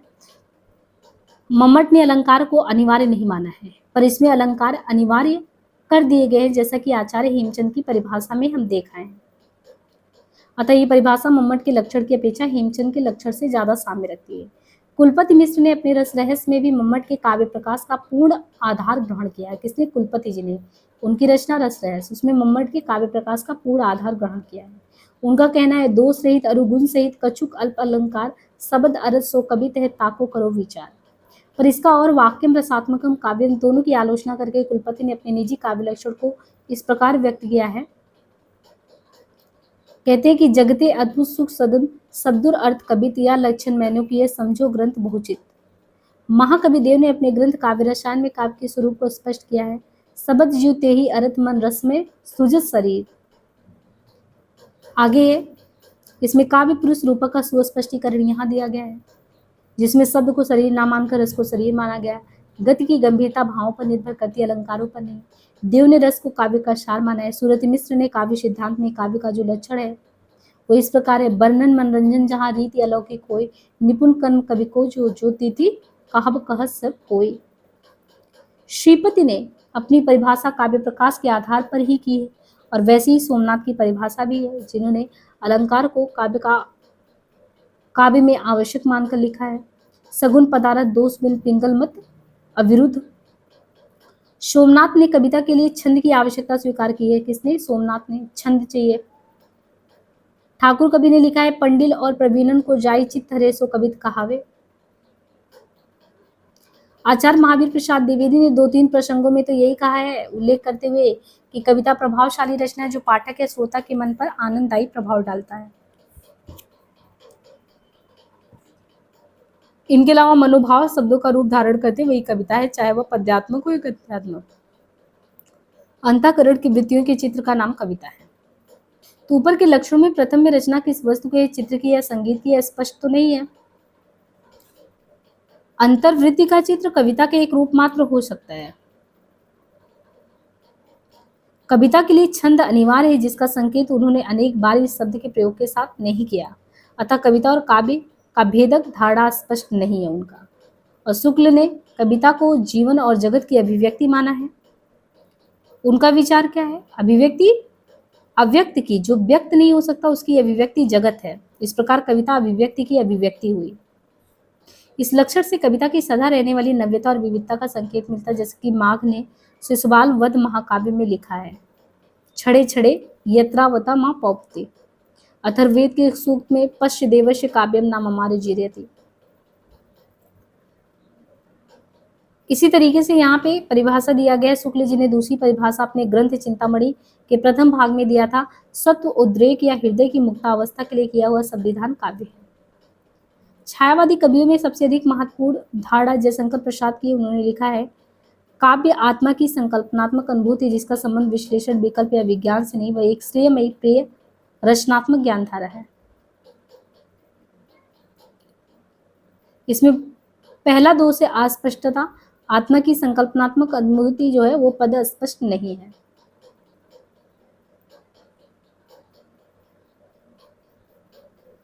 महादेवी वर्मा का ये विचार है कि कविता में असीम सत्य की झांकी दिखाती है। महादेवी वर्मा का कहना है, कविता कवि विशेष की भावनाओं का चित्रण है और वह चित्रण इतना ठीक है कि उससे वैसी ही भावनाएं किसी दूसरे के हृदय में आविर्भूत हो सकती हैं। ये केवल गीत काव्य की विशेषता हो सकती है कि उसमें कवि विशेष की भावनाओं का चित्रण हो। सुमित्रा नंदन पंत ने कविता हमारे परिपूर्ण क्षणों की वाणी है ये कहा है, स्वीकार किया इस परिभाषा को। अब परिपूर्ण क्षण किन्हें कहा जाए? प्रत्येक व्यक्ति का कोई ना कोई तो परिपूर्ण क्षण रहता है, वो क्लियर नहीं है। और कहते हैं कि इस पर कुछ शैली की परिभाषा का भी प्रभाव है कि कविता सर्वोत्तम और सर्व सुखी क्षणों का लेखा है। शैली का प्रभाव इसमें देखने को मिलता है, ये कह रहे हैं। बाकी यहाँ से हमने जो है कैसे जो काव्य की परिभाषा ही काव्य लक्षण है, और आचार्य ने 3 आधार पे शब्द और अर्थ, केवल शब्द और रस और ध्वनि के आधार पे संस्कृत के काव्य लक्षण, हिंदी के काव्य लक्षण और साथ ही साथ जो है आपका अंग्रेजी के जो काव्य लक्षण कवियों द्वारा दिए गए हैं उन पे बात की है।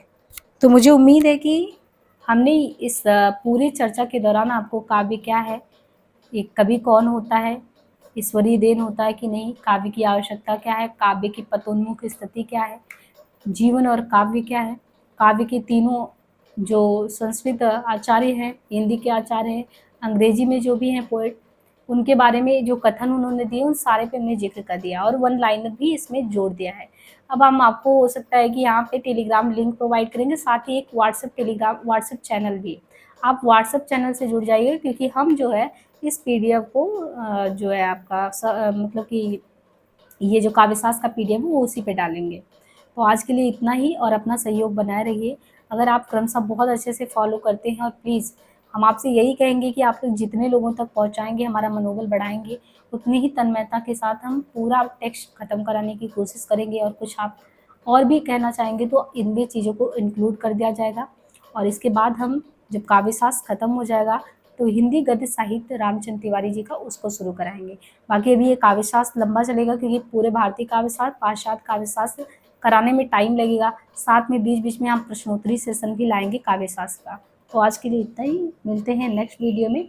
लाइक से सब्सक्राइब करना ना भूलिएगा फ्रेंड। धन्यवाद।